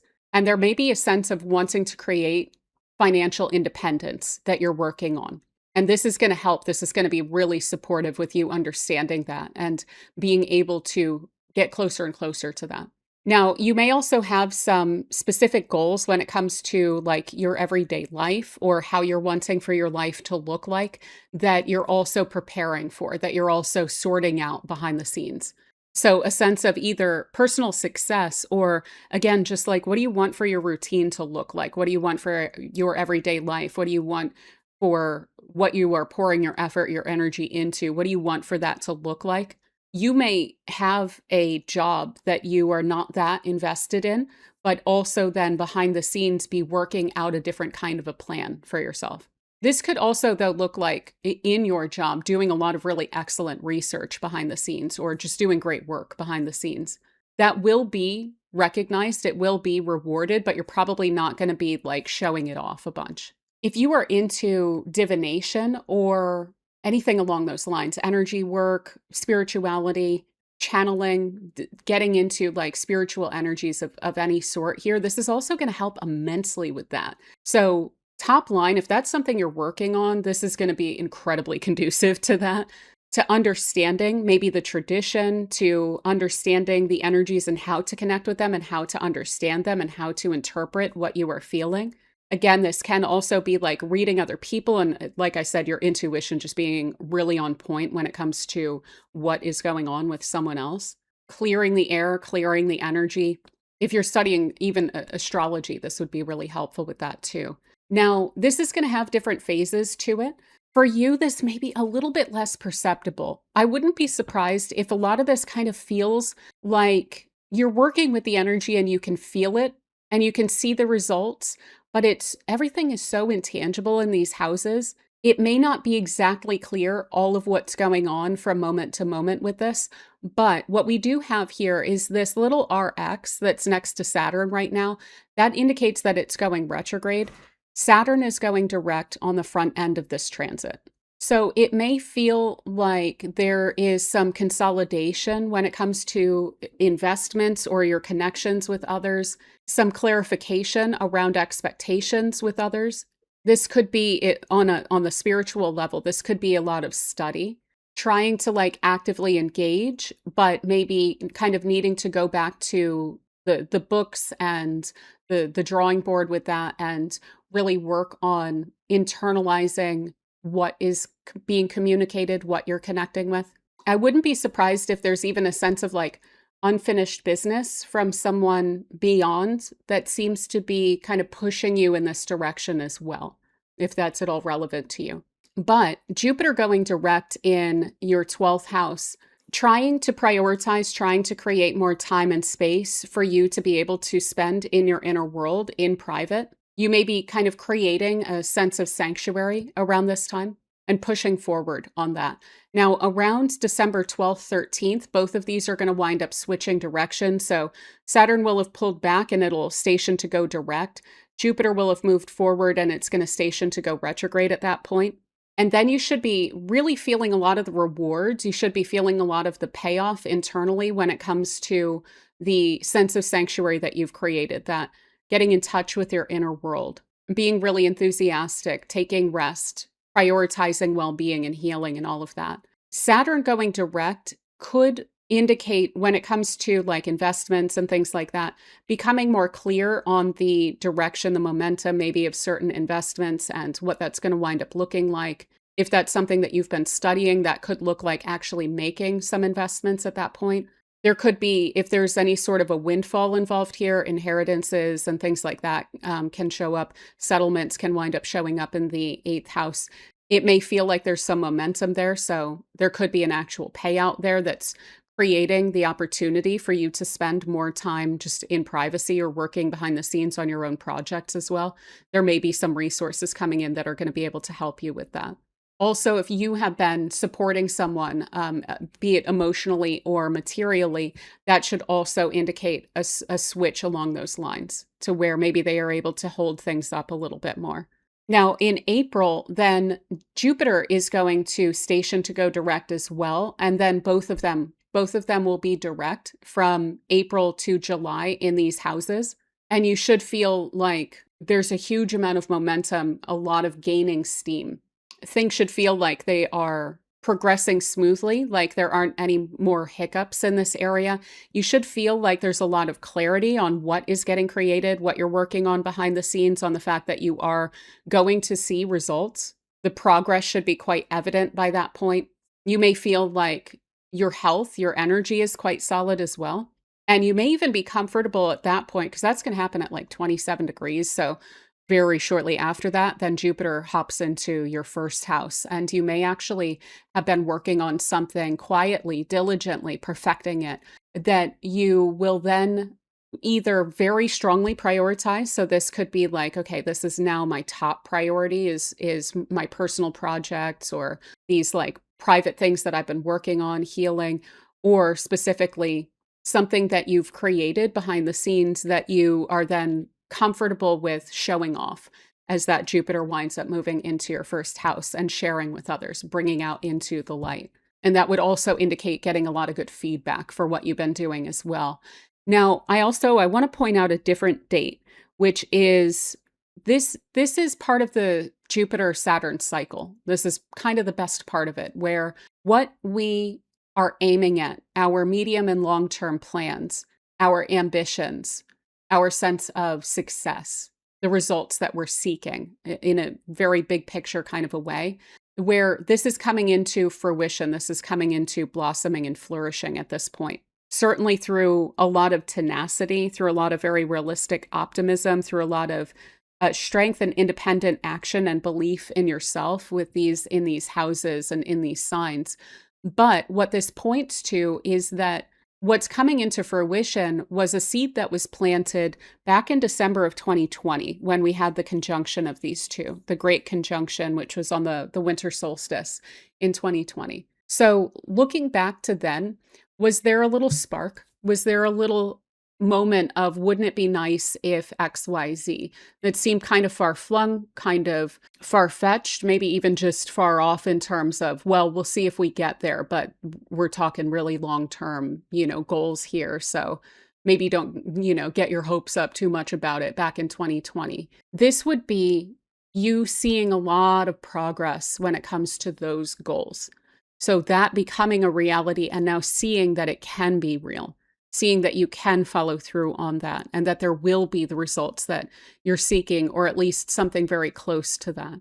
So I do think it's going to be important to kind of check in on that conjunction. Again, December of 2020, what was your mind on? What was animating you around that time? That is probably going to be very closely tied into that. And that is also why I was saying, is like your routine. What do you want your life to look like? Your everyday, the ins and outs of your life, maybe your working life or the tasks that you're working on. That conjunction was in your 6th house. So was there a little bit of frustration about inequality or being pushed to work on things that you didn't want to work on? And maybe there was the seed of a moment of, wouldn't it be nice if I could just do my own thing? This could be that coming into fruition. It could also be, though, a lot of personal responsibility where you're wanting to experience a greater sense of balance in that, wanting to connect with people who hold up their end of that. That could also be part of what this is looking like. Having the resources, having the success in creating the kind of routine, the kind of sense of well-being, the kind of things that you're wanting to work on. To make that real. This is when that starts to really come to fruition. So with all of that said, we're going to check back in on this probably around April and see what kind of progress we've made by that point. Remind ourselves that we're about to get a big wind at our back around that as both of these wind up going direct. And until then, I hope that this transit treats you super well. And thank you so much for spending this time with me.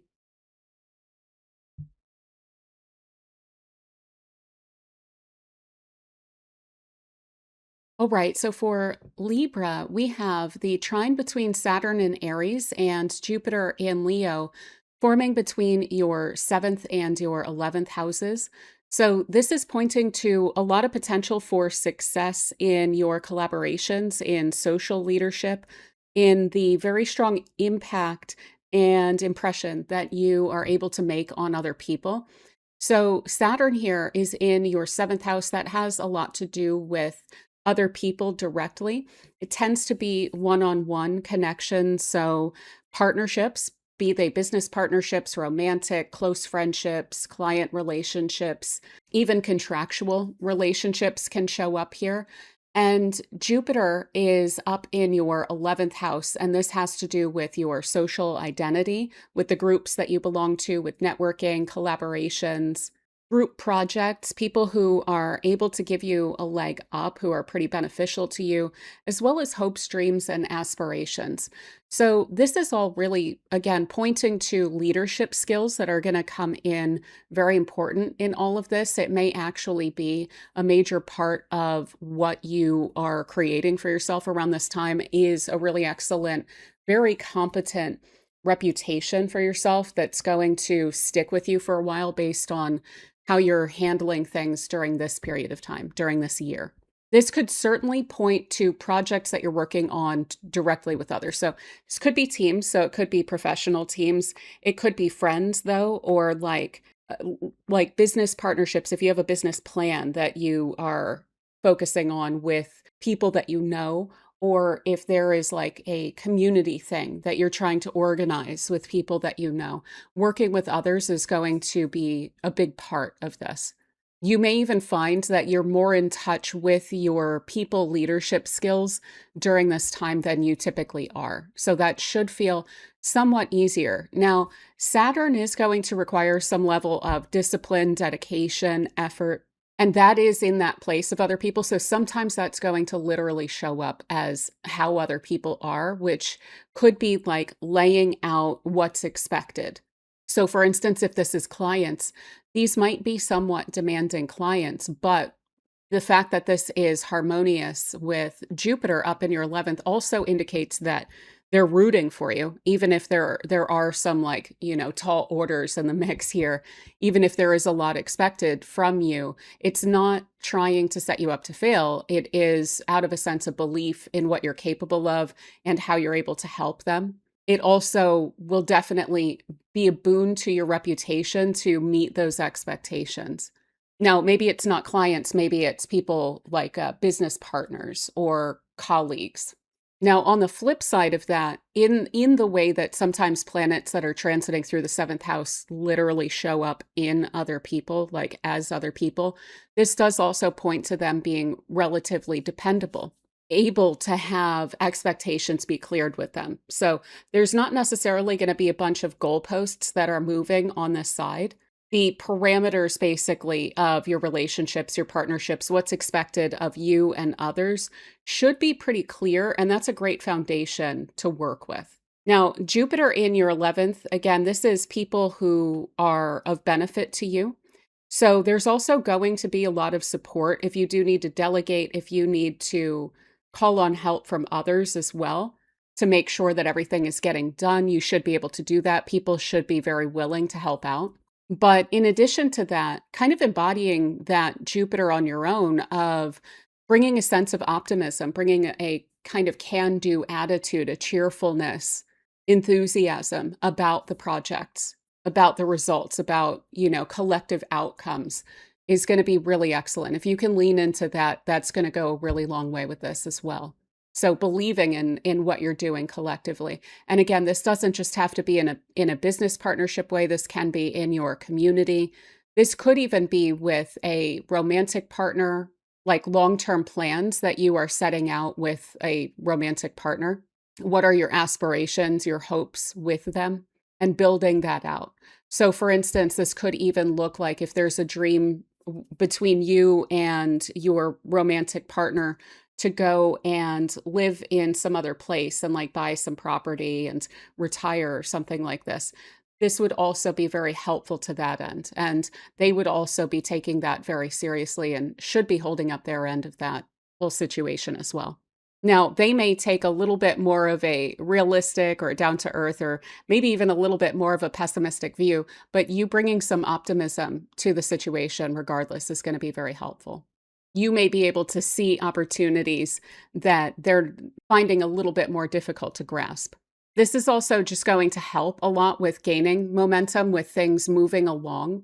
So as you're setting intentions with others, it's not just that you're on the same page, it's that there should be a kind of getting out of the way of any sort of barriers that may have been there. The blockages and complications and obstacles, they should be easier to work through and then to gain a sense of momentum. But again, if you are in any sort of a professional environment, your relationships, your people skills are going to serve you incredibly well here if you have some major professional ambitions that are built into what you're trying to achieve for yourself right now.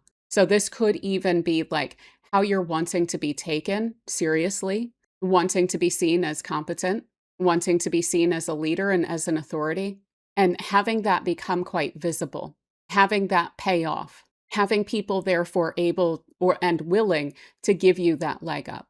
Sometimes we do see promotions and things like this in the 11th house, again, especially if this is an aspiration of yours. This is like high-minded, wouldn't it be nice ambitions that wind up showing up in the 11th house. And to have Jupiter there can make it a lot easier to bring those in. So yeah, your tenacity when it comes to your connections with people, when it comes to your leadership skills, that's going to serve you super well.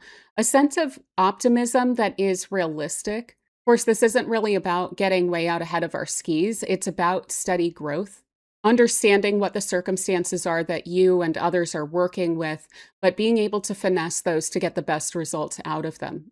Taking independent action, I think, is also going to be very helpful here, especially like if you underlyingly know what some people's expectations are.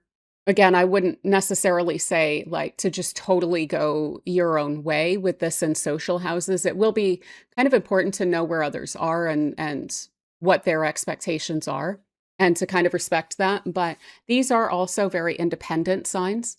So a sense of self-motivation, I think, is also going to help with this as well. Now, there's going to be different phases of this. Currently, you can see this little RX next to Saturn here. That indicates that it's currently retrograde. So in this first phase, what we have is Jupiter is moving direct, which is you kind of expanding and expanding your vision of how you're wanting for things to go, finding that there's less resistance there and therefore kind of forging ahead when it comes to that. Seeking out opportunities, seeing what's available to you. Now, that Saturn's going to come back, and then around the 12th, 13th of December, both of these planets will wind up switching direction. So Saturn will wind up turning direct, and then Jupiter is going to wind up turning retrograde. So there will be a shift in the energy, again, around the 12th, 13th of December, and that could wind up looking like you sharing of these ideas, other people pushing for them a bit more, the connection, the collaboration aspect of that becoming more concrete, becoming more crystallized. Maybe there are some actual agreements that are come to about how you're going to approach what you're trying to accomplish together, getting people on board.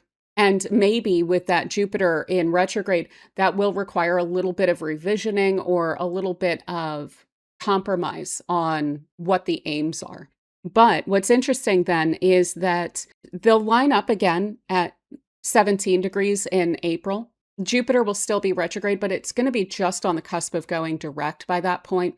And so pretty much from April through July, what we're going to have is both of them pushing forward. A little later in April, Jupiter turns direct on the 12th. So they're going to be both moving forward, and it should feel like there's a major wind at your back when it comes to all of these plans and collaborations and projects. Community impact, the impressions that you're making on other people really should start to gain a lot of steam and start to really pay off. So you should see that coming to fruition around that April to July timeframe. Now, there's one other date that I want to point out, which is back in December of 2020 is when we had the Great Conjunction. So this trine between these two planets, it's part of the Jupiter-Saturn cycle that they naturally go through every 20 years.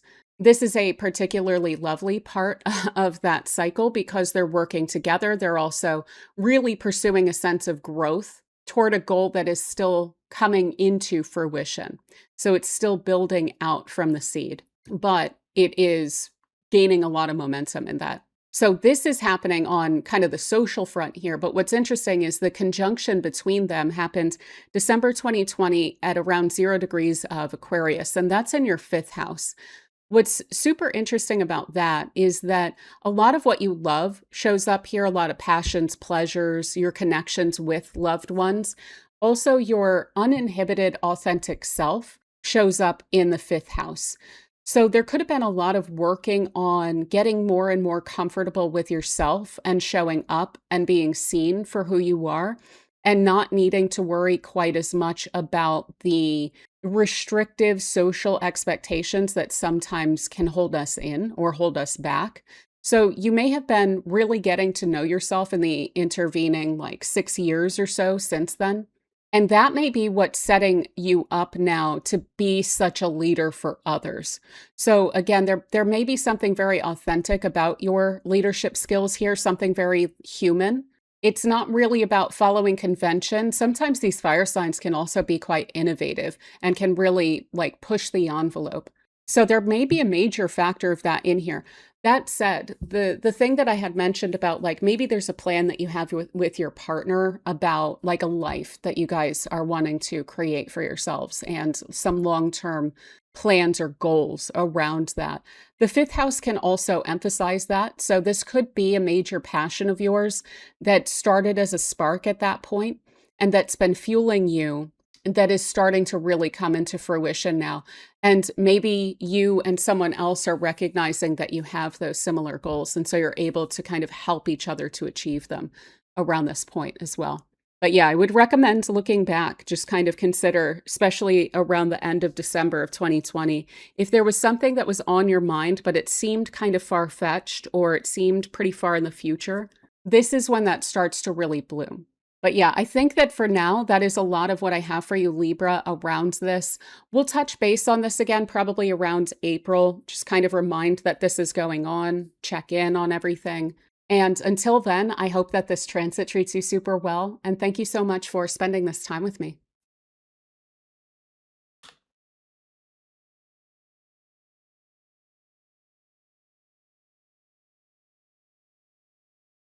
All right. So for Scorpio, the trine that's developing between Saturn and Aries and Jupiter in Leo is forming between your sixth house and your 10th house. So this is relatively straightforward and it does indicate a lot of really positive momentum. So Saturn in Aries in your sixth house, this has to do with your daily routines, the things that you have to get done, your workflows, your coworker relationships, the teams that you work on, the effort, determination, the responsibilities and obligations that you have. And Saturn has a lot to do with building and discipline in and of itself. And that is working harmoniously with Jupiter, which is quite expansive and rewarding. And that is up in your 10th house. And this has a lot to do with your career, your public reputation, your public life, your legacy, visibility, recognition, the life that you are setting out to achieve for yourself. So your ambitions around your life. So what is great about this, why I say that it is quite straightforward, if you are currently in a career, you're pursuing a career, even if you are in school and you are like in the preparatory stages of building out a career from that, what this is saying is that the effort, the discipline, the dedication, the responsibility, the maturity that you approach that with is going to be recognized and it will be rewarded, which is really nice. Now, this may look like, because this can be a bit of a consolidating energy with Saturn, it could look like simplifying, really meeting anything that winds up coming up, not necessarily questioning it, not trying to cut corners or anything, but just bringing whatever effort it's requiring to the table, following through on things, being consistent, creating daily routines as well. So the establishment, the building of a routine could be very, very helpful to you through all of this as well. So that the habits that you have are going to be very helpful. Taking seriously your coworker relationships as well, being a leader within the teams that you're on, also being very like self-motivated, not needing to be kind of guided too much or told what to do, but stepping up, bringing a lot of integrity to your work and a lot of independence to your work as well. That is helping to foster, it's creating a really wonderful springboard for Jupiter up in your 10th. So this is where we are visible. This is where public rewards tend to come in for us, where we get recognition. Again, if you have a like standard career path that you're following, or, you know, if you run your own business, anything like that, that can wind up coming in with this as well, you're going to be getting a lot of expansion in this area. So this could look like you doing an awesome job and getting a promotion for it, getting put into a leadership position because you're taking seriously the team and what everyone is working on. This can even point to the expansion of your horizons when it comes to your career. So opportunities even further afield, or like even being headhunted or things like that. It's all a lot more accessible to you around this time. And especially if you are bringing a kind of optimistic can-do attitude and you're really wearing that on your sleeve, that's going to be wonderful as well. Now, if you are retired, this is going to point to your routine supporting your goals. So if you have goals to buy another property or to go travel or to pursue in a more serious way or in a more thorough way or in a more public way, some hobbies that you have. If you are like a leader within your community, this is all going to be very well supported by the effort, the discipline that you're bringing to all of this.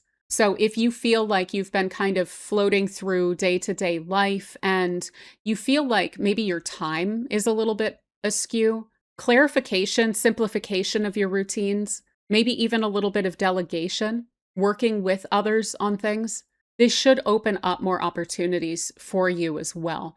Also, you may be pursuing something that requires sorting out a lot of details, getting all the documents together. Again, if you're planning on like, I want to go and travel for a couple of years, there's a lot of organization that goes into that. And this would indicate like, just take that seriously, put in all of the effort that's required of that and go for it. Maybe don't let that be an excuse not to push yourself in that direction. Also, not shying away from a sense of visibility. But yeah, ultimately, this area of your life to do with what you do, what you get done, your reputation around that, your legacy, your sense of status and success, your reputation and responsibility. That is all really well supported by tenacity, by independent action, by not waiting to be told what to do or how to do it, but just taking that initiative. It's very well supported by optimism as well. So sometimes that can be a bit of a hitch when we're pushing for career advancement, but we feel like we're not getting recognized. Sometimes that can cause us to hold back a little bit on giving it our all. This would indicate that there's plenty of at least interim recognition that's offered to you, or people saying, hey, I'm noticing this. Hey, if you keep this up, this is going to lead to a promotion or a bonus or something like that. Or even just a pat on your back. Just people saying that they're seeing that you're doing excellent work, getting that fuel to sustain consistent effort. So optimism and hope and enthusiasm about your work, but also basing that on realistic notions of what's available to you. Now, if you are doing great work and it's not going recognized, this could also look like going further afield. Maybe this is brushing up your resume, putting that out there. Like I said, this could even be someone adjacent recognizing what you're doing and putting in a good word for you somewhere else. If you're not completely satisfied with, the career that you're in or the job that you're in right now. Additionally, if you are wanting to go independent, this is very supportive of that as well. Again, this independent action, this self-motivation that Saturn is pointing to, as well as this Neptune that it's working with too, where there's this kind of question that's trying to be answered right now about what is your ideal routine? What does your perfect day look like? What does your perfect work day look like? And how can you get closer and closer to realizing that? Asking and then trying to answer those questions is going to be great. And I would not set your sights any lower than ideally what you're looking for, because that Saturn's going to be very helpful to getting you as close as possible to that. And then Jupiter is adding just a bit of luck and recognition and showing up on people's radar that can also help to open doors for you or create a sense of momentum that's necessary if, for instance, you want to set up your own consultancy or your own business or something like this. So this is a pretty ideal setup to build your own business if that is something that you're wanting to do. If you run your own business, then this is also just really perfect for gaining ground, gaining visibility, maybe gaining more clients, etc. Now, I also want to point out here some dates. So you can see this little RX that's next to the Saturn. This indicates that Saturn is currently retrograde and Jupiter doesn't have that, so it's direct. This is really about visioning your future. What is it that you want, right? So getting as clear as you can about that, pushing yourself as much as you can toward that is great. What's going to happen is around December 12th, 13th, both of these are going to switch direction. So Saturn then is going to turn and go direct. Jupiter will go out here, and then it'll turn retrograde at that point. And then what we have is hopefully the rubber's meeting the road there. Hopefully you are seeing that you are actually following action steps along these lines and that this is all crystallizing to some extent. Not perfectly, not fully finished or anything like that, but you can see it, you can work with it. It seems more tangible at that point.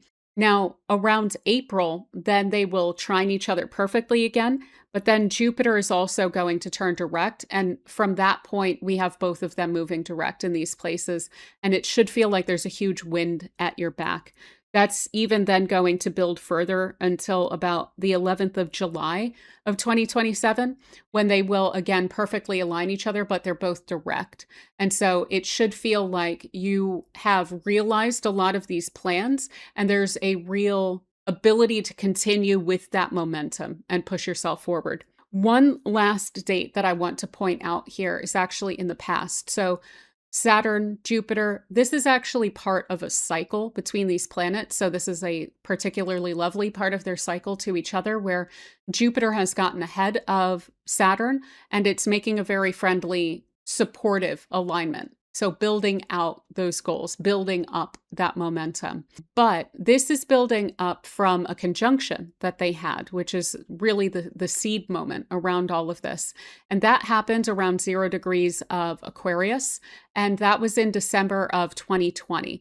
So that was in your 4th house. That has to do with your home, your family, your private life, your sense of security, stability, can have to do with property. And so there may be this sense of a spark that you had around that point of, wouldn't it be nice if, but it seems maybe far-fetched. It feels like it's really a stretch. Maybe you approached that with some faith in yourself and you did start taking some action steps. This would be when there's a sense of flow and where it feels like building out that dream or that spark, that inkling that you had at that point, where it's really, really, really coming to fruition. So if you can look back to that December 2020 timeframe, was there some sort of a spark that you had maybe around coming to a sense of completion within your career? This could look like a graduation or retirement.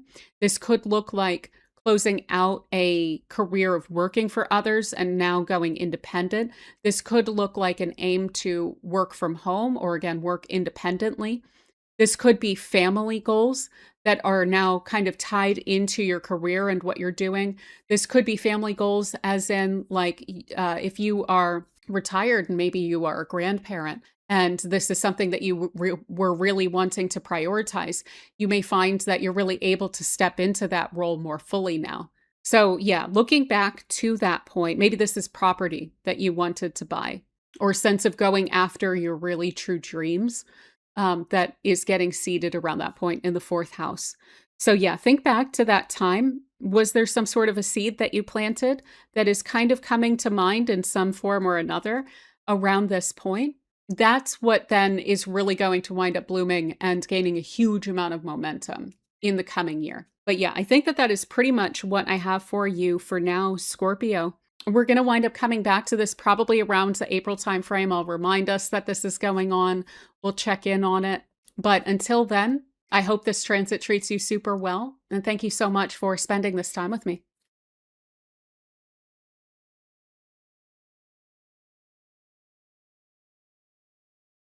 All right, so for Sagittarius, we have the trine between Saturn in Aries and Jupiter in Leo forming across your 5th and your 9th houses. So these are really lovely houses.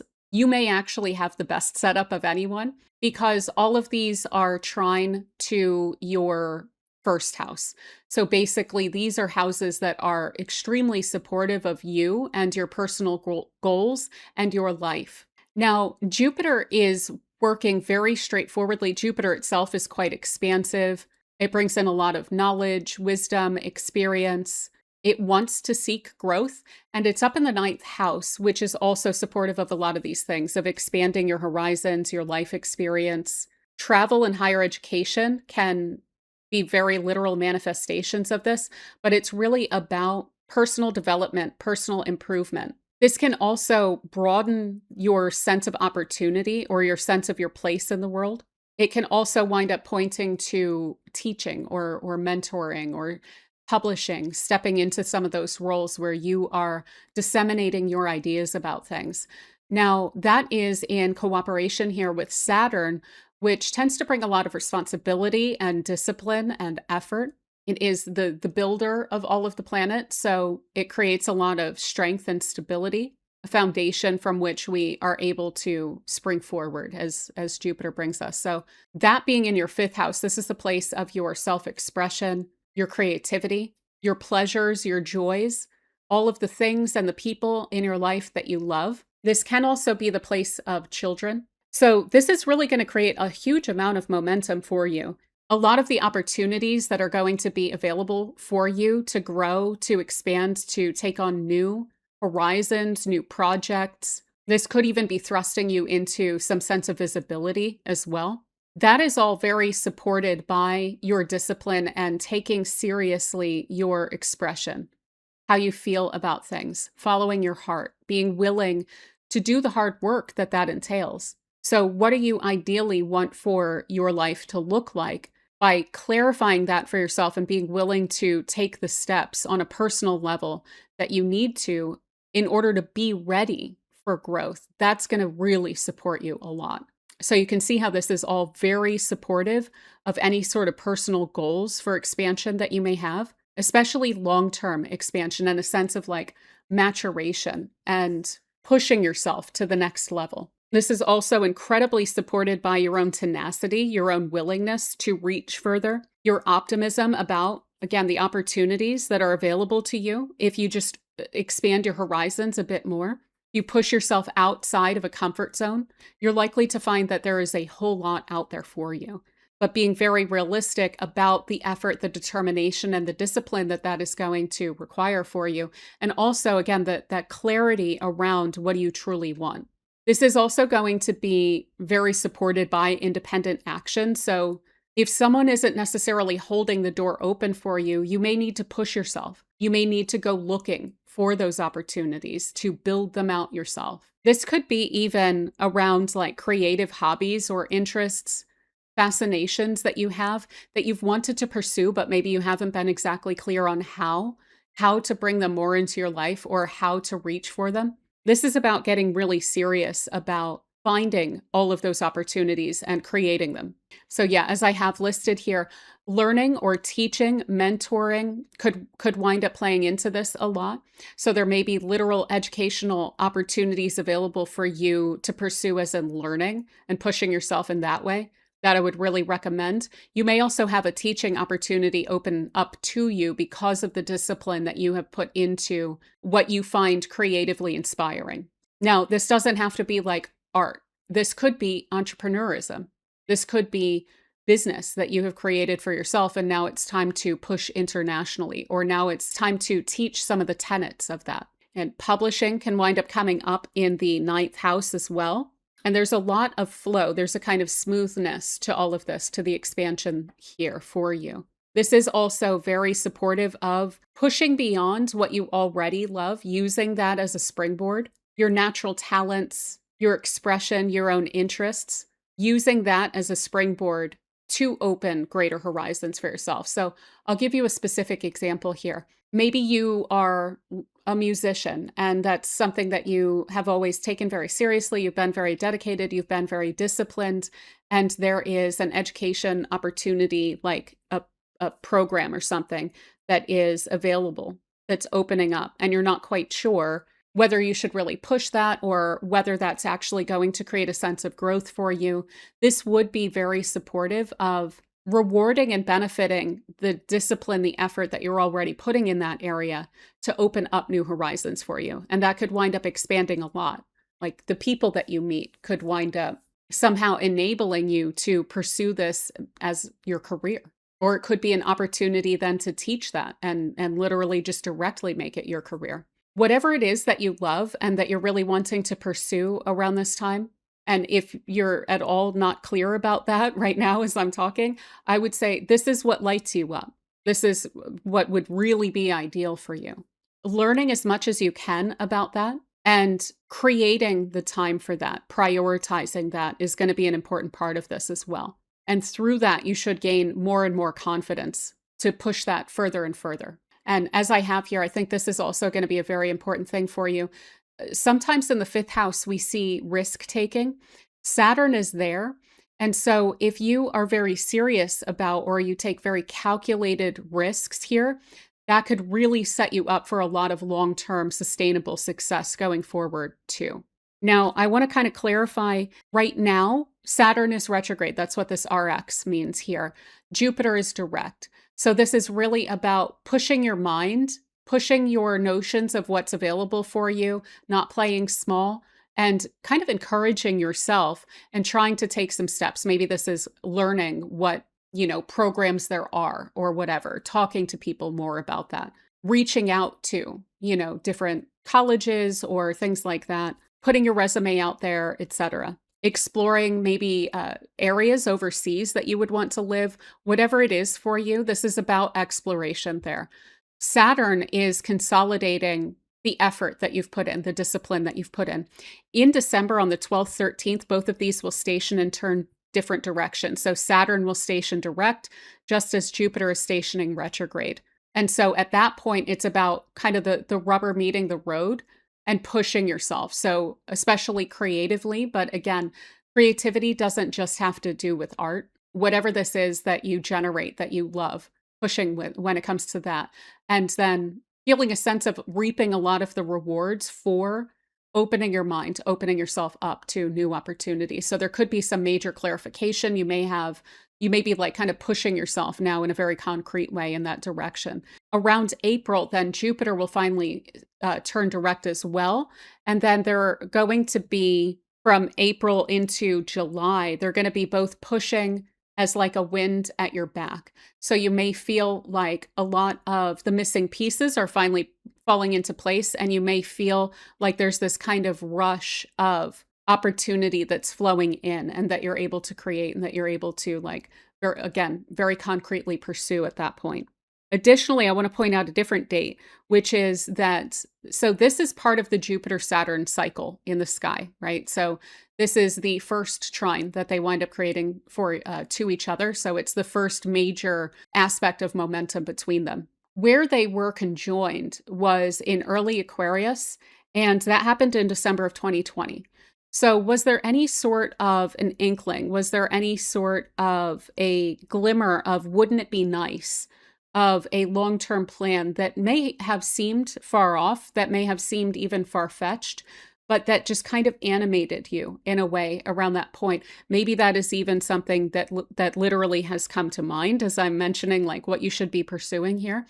That's the seed point that this is gaining a lot of momentum around. So I would really take very seriously some of those maybe far-fetched, it seemed like at the time, goals that you may not have set out for yourself, but that may have felt like a spark that may have gotten you kind of excited around that time. So think back, because that's what you're growing around this period of time.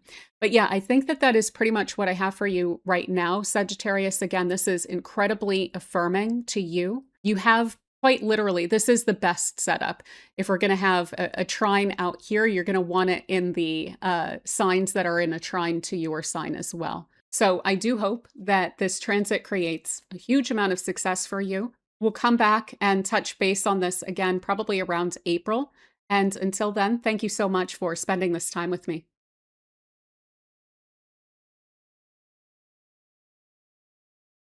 All right, so for Capricorn, we have the trine between Saturn in Aries and Jupiter in Leo forming between your fourth and your eighth houses. So this is going to be speaking to family resources a lot, possibly properties, emotional healing, family connections, commitments to other people. This could have a lot to do even with your ancestry and your lineage, the roles that you play within family, your responsibilities with family. So Saturn here in your fourth house, this is your home, your family, your emotional core, your emotional security, your past. And this is creating a lot of discipline and dedication and determination along these lines. It may be requiring quite a bit of effort around this time. And Jupiter up in your eighth house, this is a very interesting house, and it has to do with your connections with other people. So the deeper connections where you kind of intertwine with other people. So this can be shared resources that you have with others. It can be these kind of transcendent aspects of connection. So your sense of karmic ties or deep emotional or psychological attachments to people. It can have to do with the emotional and psychological status of those that you're connecting with, what they are bringing to the table, their expectations, their values, commitments to other people, if I didn't already mention that.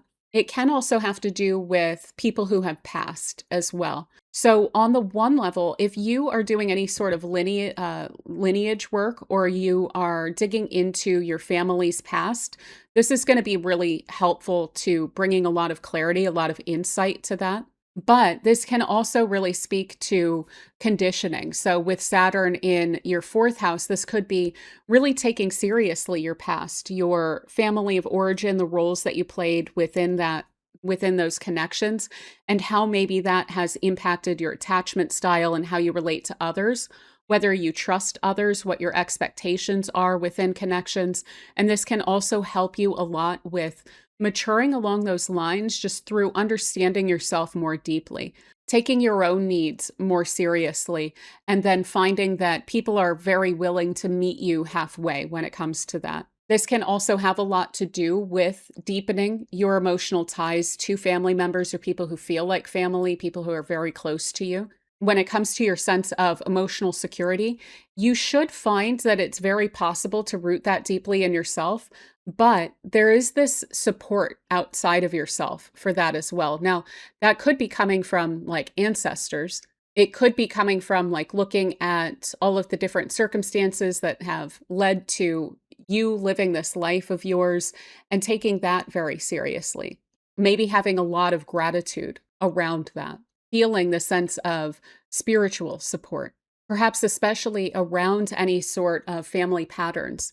Maybe there are some conditioning patterns that go back pretty far, and you may find that there seems to be this support for you transcending that around this time, or some sense of clarity, maybe around some of the roots of that. So, yeah, a lot of this is going to have to do with trust and security, stability, emotional well being, and developing that, strengthening that, and allowing for that security to then enable greater growth through trusting others, through being able to collaborate with others and hold your own with that, to be able to really speak up about what you're wanting. So those are the kind of intangible aspects of this. When it comes to very literal, concrete ways that this can come through, the eighth house can also be shared resources. And when that is in a very cooperative relationship with Saturn in your fourth, literally family resources may wind up figuring in strongly. So this could look like properties that are owned. This could look like inheritances and settlements that are going to be very supportive of your long-term goals. This could be family support of some of your goals, receiving resources that are going to help you out, maybe to do something independent. Maybe this is family support to buy a property. Whatever it is, the resources are feeling like they're growing, and like you can kind of redouble those by investing in each other. By blending those resources, you should find that there's able to be a sense of growth for the family, generally speaking, or those very close to you. This could be like created family, a partnership, buying a home with your partner, maybe a partner stepping up so that you are able to fulfill a parental role and focus on that rather than working. Whatever it is, this is helping the long-term stability and security of you and your family life. You may even find that you are able to make a really excellent long-term investment in some kind of property or assets that's going to wind up paying off for some time to come. And if I didn't mention it, I'm sorry, I can't remember. Moral support also from your family could come in pretty huge with this. Like your family really supporting a sense of emotional transcendence or emotional growth that you are going through at this time, so that you feel like you are able to emotionally or psychologically or internally in some way or another kind of level up or push yourself further and feel very confident in yourself. Now, this will require some level of discipline, dedication, effort, tenacity, a strong belief in yourself. But again, there is that support that's coming from the eighth house. Being really realistically optimistic about your resources as well, about your family and your collective goals, that's going to be really well supported here too. So also, if you are able to offer a sense of moral support or a lot of responsibility to your family, So you may also be kind of in turn shoring up how your family is feeling about certain things or stepping in, giving family members a leg up. That's all going to be very well supported by this, and it's going to help to create that long-term security. There's also going to be some different phases to this. So as you can see, this little RX that's next to Saturn indicates that in terms of the exact alignments between these two, we're starting off with Saturn retrograde and Jupiter direct. So this is about a lot of emotional transcendence. There could be, again, some like understanding of a settlement or some finances, some resources that are coming in. There could be a huge period of like major emotional growth that you're going through around this time. Maybe a lot of support is coming in for you, such that is unfamiliar to you. You may be making some really wonderful commitments around this time as well. And that's helping you to consolidate a sense of emotional responsibility, emotional maturation, emotional strength, and security. Now, Saturn's going to continue to go back, Jupiter's going to continue to go forward, and then on the 12th and 13th of December, they'll both switch direction almost simultaneously. So Saturn's going to turn direct, and Jupiter is then going to turn retrograde. So this could look like you, if you've gotten some sort of a settlement or some finances, some resources have come in, you may at that point know exactly what you're wanting to reinvest that in. There could be, for instance, if you've been making plans around buying some properties, you may actually see the property that you're wanting to invest in at that point. The actual tangibles should become more clear at that point. If you're trying to sell property as well, if you're trying to like make yourself a little bit more liquid by selling some sort of a property, that could also be a really wonderful period of time to do that. Or when that would basically wind up coming through is with Saturn then turning direct, of like moving forward when it comes to a property and then finances coming back into you.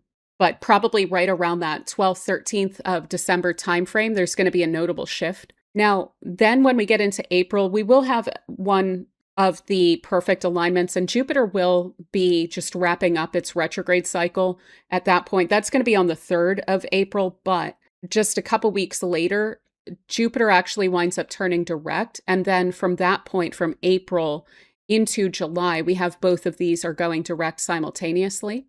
So you should feel like there's a lot of momentum, like there's a lot of forward movement, like the investments are quite clear, the shared resources are quite clear. Any sort of emotional or psychological maturation around attachments or roles or things like that, that should all be moving along quite cleanly and quite smoothly around that point. You may even feel like there's a major wind at your back, but it should feel like all the resources are available to you that you're needing. So I'll give you a concrete example. Again, let's say that you're actually selling a property. If you are living in that property, maybe you're wanting to make a move or something like that. This could be you making the plans to do that when they switch direction, finally getting that concrete, starting to sort out all the details and stuff like that. And then April to July, like actually then having to make the move.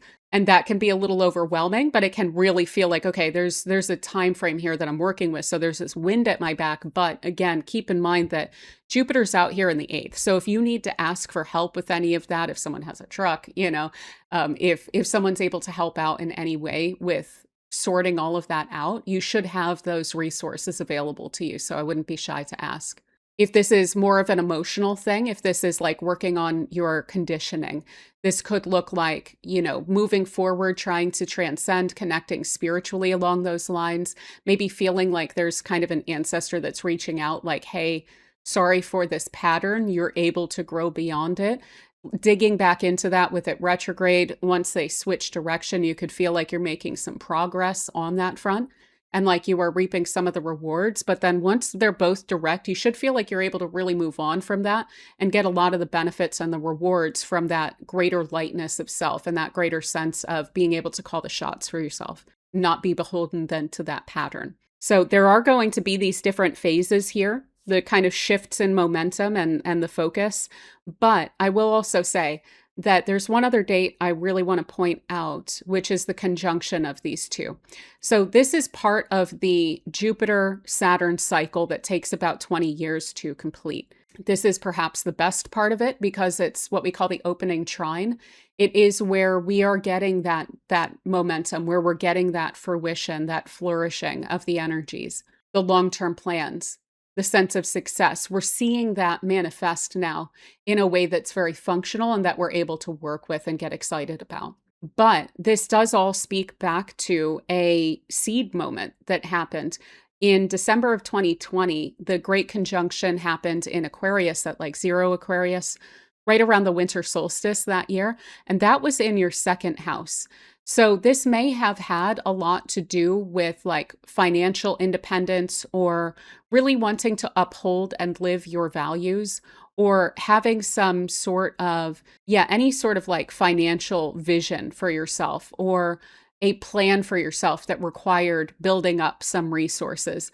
And this could really put in place a lot of those resources that you're needing, as well as the confidence in that plan. You may have been toying with it for a while. It probably would have come up as a like far-fetched or a far-flung or like far off in time kind of dream, like a spark or something that was animating you, but seemed like, well, that seems somewhat unrealistic at this point, but we'll see how it goes. Maybe we'll aim in that direction vaguely. This would be when you're really starting to see, okay, this is something that can be very real. And we're starting to see that pay off at this point. So I would recommend also looking back to that point because there's probably a seed there. Pay attention to like what was sparking you around that point. What seemed quite hopeful and optimistic, but maybe a little bit unrealistic around that point. It's becoming real at this point. But yeah, I think that is a lot of what I have for you for now, Capricorn. We are going to come back and look at this again, probably around April, just to remind that it's going on before these two wind up both going direct. Check in on that, see what the progress is like. And until then, I do hope that this transit treats you super well. And thank you so much for spending this time with me.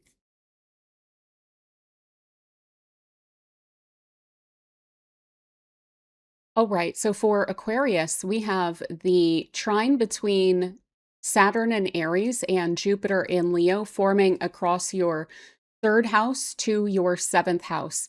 So this is all about your connections to other people, your sense of belonging. These are very socially oriented houses. So Saturn is in the third house, which has to do with your community, the people, places, things around you, your everyday life, communications, your conscious mind, your thoughts, your ideas. Learning also shows up here.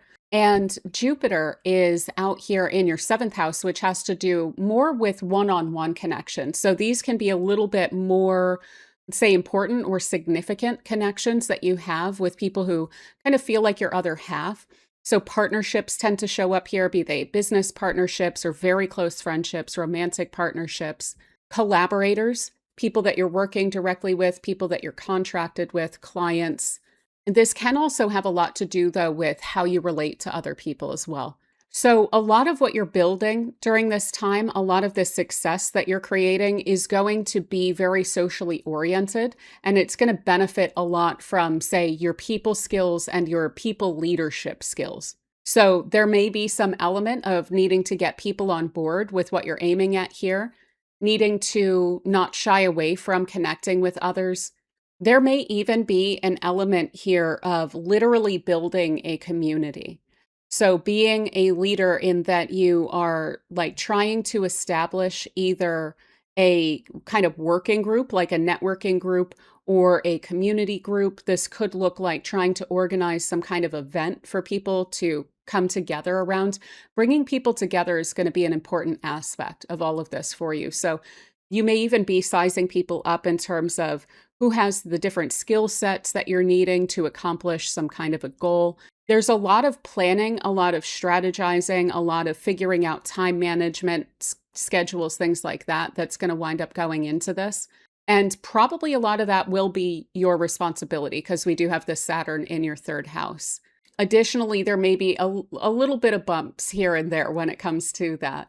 But what's great about all of this is that you do have some very active collaborators, people who are wanting to help you with this, people who do have a lot to bring to the table and to contribute to these ideas. So for instance, if this is coworkers and you're working on a project together, Others should be pulling their weight. They may even be introducing or contributing some interesting, innovative ideas to the mix as well. And they should be very cooperative with you, if I didn't already say that.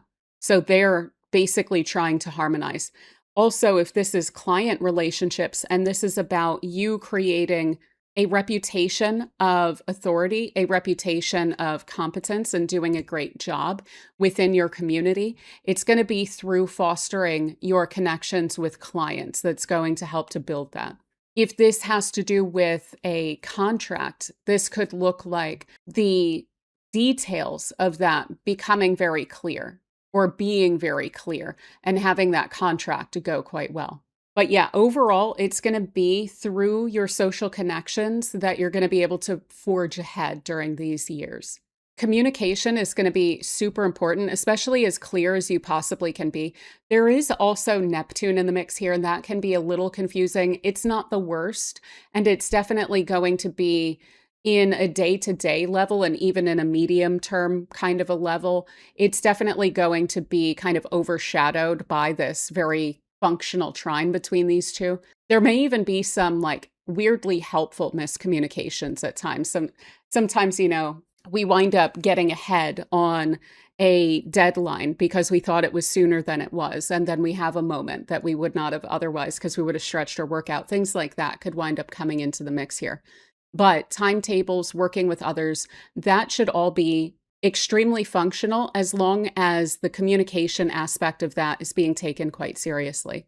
There may be a lot of like correspondence around this, and at times that may seem like a lot, but again, this Jupiter out in your seventh is indicating there is this kind of human understanding that you're working with. So if you do get overwhelmed, delegation should be relatively easy. People should be quite understanding if you need to say, hey, I can't handle this and that. I need to slow down, or I want to speed this up, or anything like that. So people should be pretty accommodating, especially if you are projecting a sense of, again, taking things quite seriously, but also being quite optimistic and considerate of others as well. Like we can absolutely project that Jupiter as a transit out into this area and create a really wonderful feedback loop. So your cooperative nature toward others should be reflected back to you. It could also feel like taking your community or your connections more seriously is creating a sense of proliferation of people that you're connecting with more deeply as well. So you could feel like you're kind of coming into your own with either where you live and the people there, or this could even be like online communities. It doesn't have to be just close around you. It's ultimately a sense of having people around you that you communicate with, that you connect with, that you share ideas with. And Jupiter can create a sense of expansion. So there could be this sense of, there are all of these people that I'm able to share my ideas with now on a deeper level, and feeling really good about that and feeling like that's something that you're able to build for yourself and feeling accepted, feeling appreciated, feeling recognized, feeling seen and heard with that. And yeah, top line, honestly, this should be up here. Like being supported as a leader in your community is going to be a big part of that. Jupiter and Leo and Saturn and Aries, both very strong leadership skills, very strong organizational skills. And having that in these social houses, the leadership qualities here are just going to be absolutely central. So I wouldn't shy away from being quite tenacious in your connections with other people, being, again, willing to be seen and heard, standing out, being yourself, pursuing your goals and sharing your goals with others to the extent that you're at all comfortable with that. You're likely to get a lot of people on board for you, either just like cheerleaders or people who are actively contributing. A sense of realistic optimism in your connections with people and what you're trying to go after with them, the results that you're wanting, also going to be helpful. So maintaining that like really good attitude about all of this is going to be central as well. And taking independent action. If you feel like there's not a community around you, you can create one here. So do you want to establish either some kind of an event for people to come together, or maybe this is like even friends that have fallen out like since the whole COVID time and they're all doing their own thing now, and you used to get together and have fun or whatever it is. And now you don't do that quite as much. You could literally create like a game night or something, and probably a lot of people would be on board. That could be a very like basic way that this could show bringing people back together. But it could be also broader than that. But a lot of this is going to be initiated from you. And that is even more so the case for you because I'll talk about how this is going to wind up playing out over time. There's going to be different phases of these trines. So we'll talk about that in a moment. But another specific date that I've been pointing out is this this is part of the Jupiter-Saturn cycle with each other that takes 20 years to complete. This is perhaps the best part of it because it is the opening trine. It is where we gain a lot of momentum. This is where things start to flourish, where the seed really not only starts to sprout, but starts to bloom.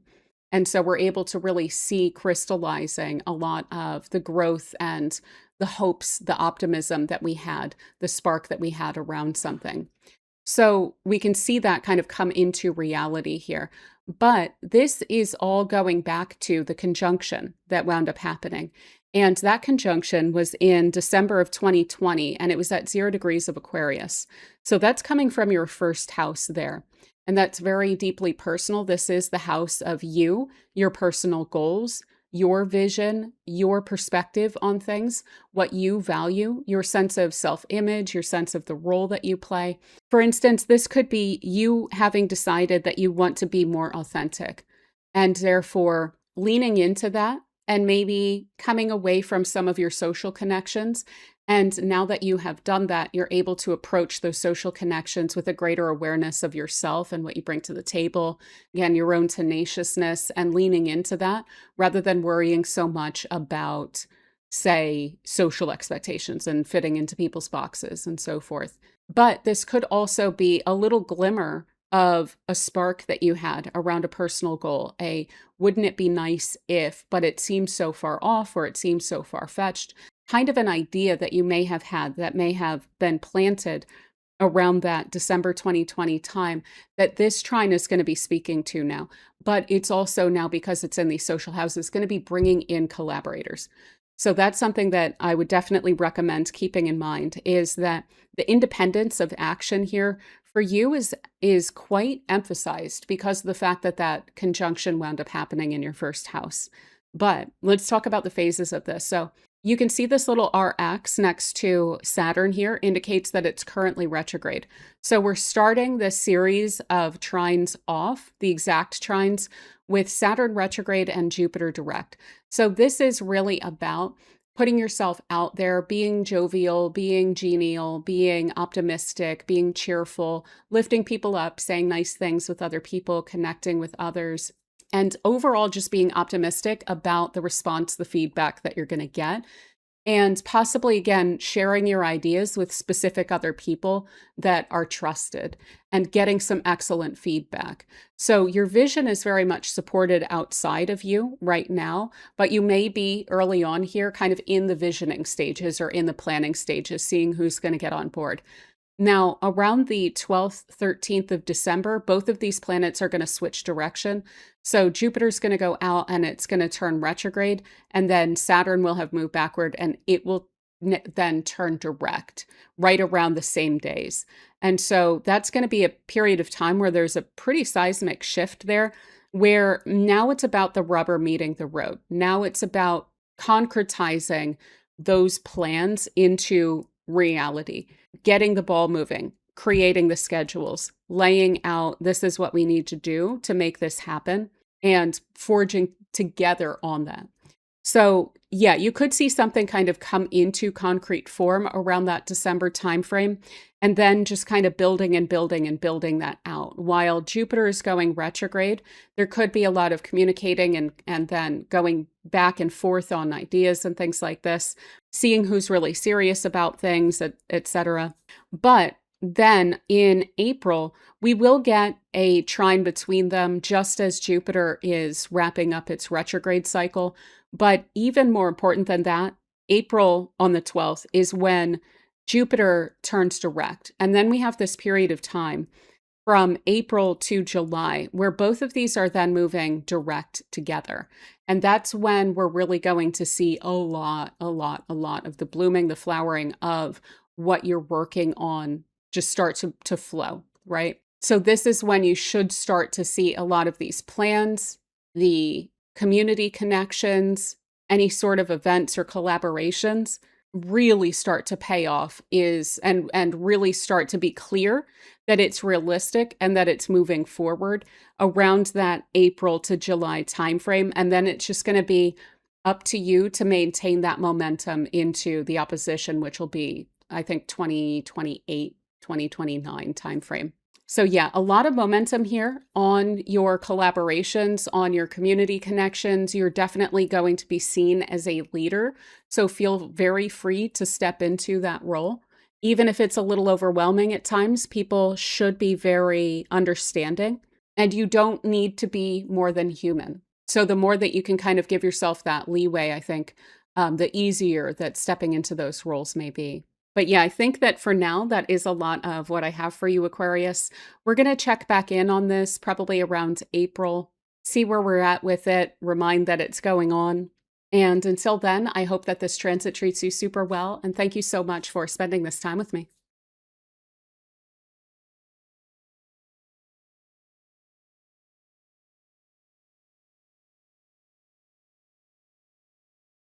All right. So for Pisces, we have this trine between Saturn in Aries and Jupiter in Leo forming between your second and your sixth houses. So these are very material houses. They are often very much tied to your working life, to your skills, your talents, the value that you bring to situations. This is really all about like what do you pour your time, your effort, your energy into between them? So, Saturn in your second house, this is the place of your personal resources. This can have to do with income and finances, properties, assets, investments, certainly. But it can also be, again, what do you bring to the table? Your time, your effort, your energy are all resources of yours. This also has a lot to do with your security, your stability, your sense of self-worth. And that is in a supportive alignment with Jupiter, which is quite expansive. And that is in your sixth house. And that has to do with your routines, your working life, your responsibilities, teams that you work on. So coworkers often wind up showing up here as well, your work ethic, etc. So for you, this is probably going to be about those aspects of life that are a little bit more mundane, that are a little bit more materially driven. Now, it doesn't just have to be literally your work and your income. It probably will be for most people. If you, for instance, though, are retired, then this could look like, how are you utilizing your energy? What does your routine look like? What are you prioritizing? What are your day-to-day goals? What do your habits look like? And how can you maybe utilize some of your resources in order to make that all more enjoyable, make your day-to-day life more enjoyable? But if you have a career that you're following or you work for yourself, this is really about building your resources through quality work, through the attitude that you're bringing to your work. So building a strong, long-lasting foundation for your security and your stability. This could be a goal that you have, a sense of something you're wanting to bring in or that you're wanting to build for yourself that is material, that's a resource. So this could look like a financial motivation. It could look like saving for something big, like maybe you're wanting to buy a home, and therefore you're doing really, really, really excellent work in order to bring in the resources to fulfill that goal of yours. It could also, though, just look like being strongly financially motivated, really wanting to bring in more, maybe seeking a bonus or seeking a raise, wanting to get recognized for the work that you're doing in order to be better compensated for it.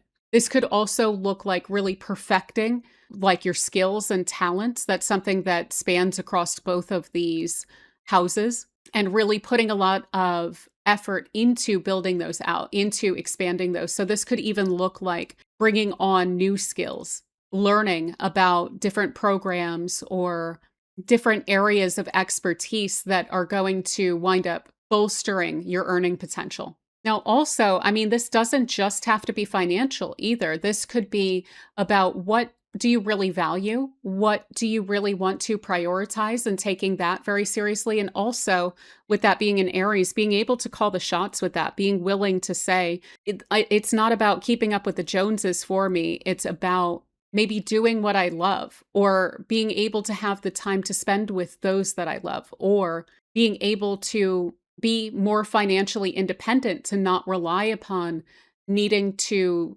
deal with this or that boss or whatever. Maybe this is a private business that you're wanting to build for yourself, where you're able to really follow your heart and your passions and be self-motivated to build out a self-employment situation for yourself as well. This is all really supportive of all of those different things, but it's all going to come through your optimism about your work paying off. So the attitude that you're bringing to your work ethic, that enables you to build out the circumstances that you're wanting to exist within, right? Whether that is literally still a job that you're in, or an independent thing, or if you're retired and this is about, what do I want to put my time and effort and energy into? What do I really enjoy?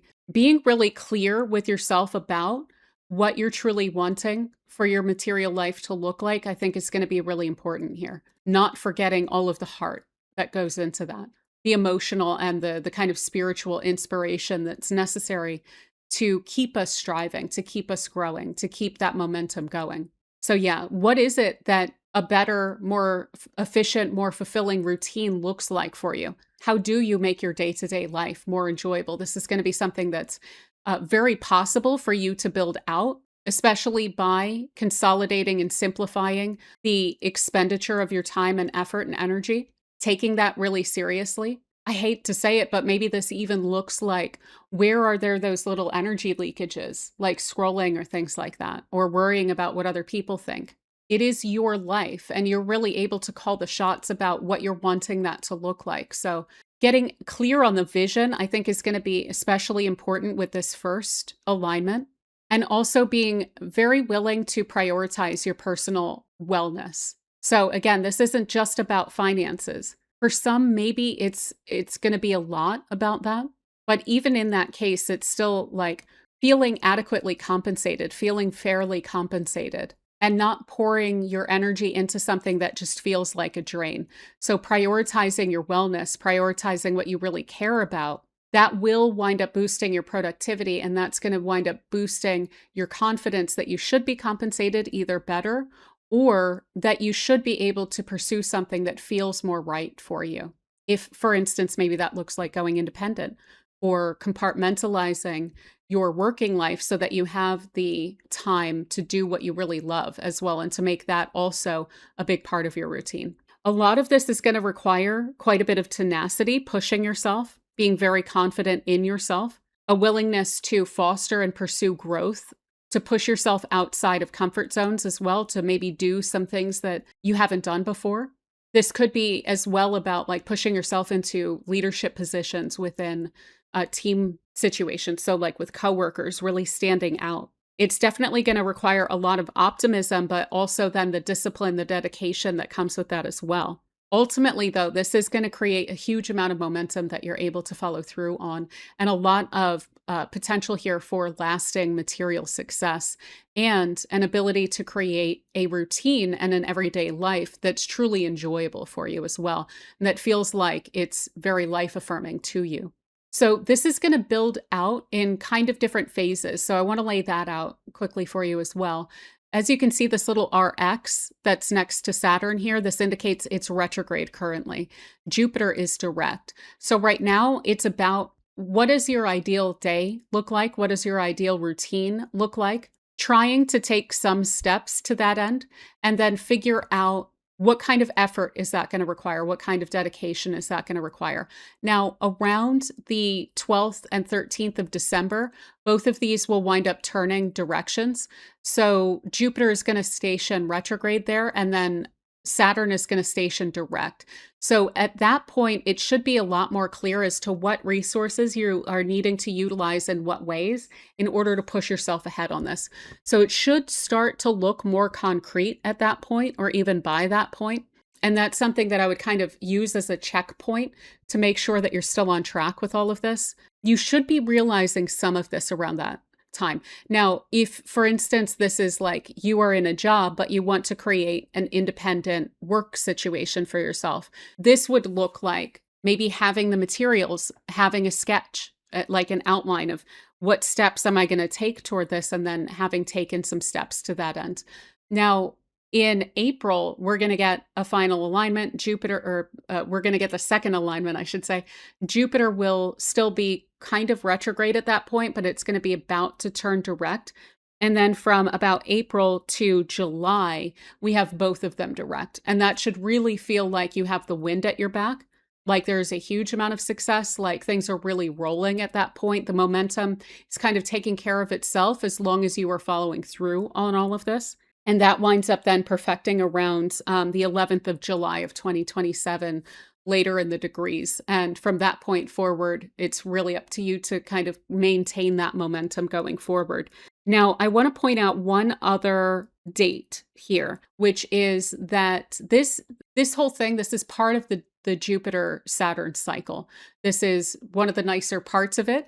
It creates the kind of momentum that pushes us toward the opposition, which is kind of like a full moon between them. So there's a lot of synthesis here and a kind of visible blooming that's possible around a lot of your long-term goals and ambitions here. But the conjunction of these two, which is called the Great Conjunction when Jupiter and Saturn come together, that took place in your 12th house in December of 2020. And so your 12th house has a lot to do with well-being. It has a lot to do with your private life, with the things that you are doing behind the scenes, with spirituality, with belief, with ideals. It also has a lot to do with things that are kind of outside of your control.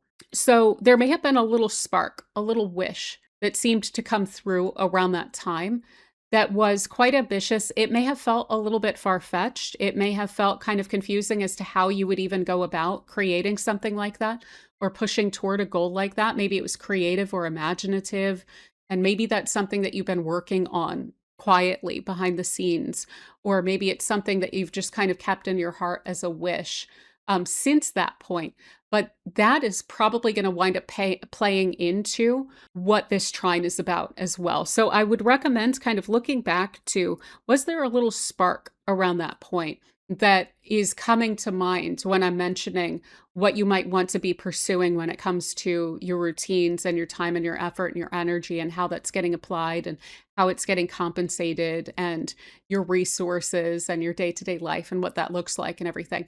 So is there something that's coming to mind that was something of a spark around December of 2020 that would really support that, like, this is what you're supposed to be building around this time and what you should get a lot of support in building through this time? But yeah, I think that that is a lot of what I have for you for now, Pisces. We're going to come back, circle back on this probably around April as well. I will remind that this is going on, kind of check in on progress and everything like that. But until then, thank you so much for spending this time with me, and I hope this transit treats you super well.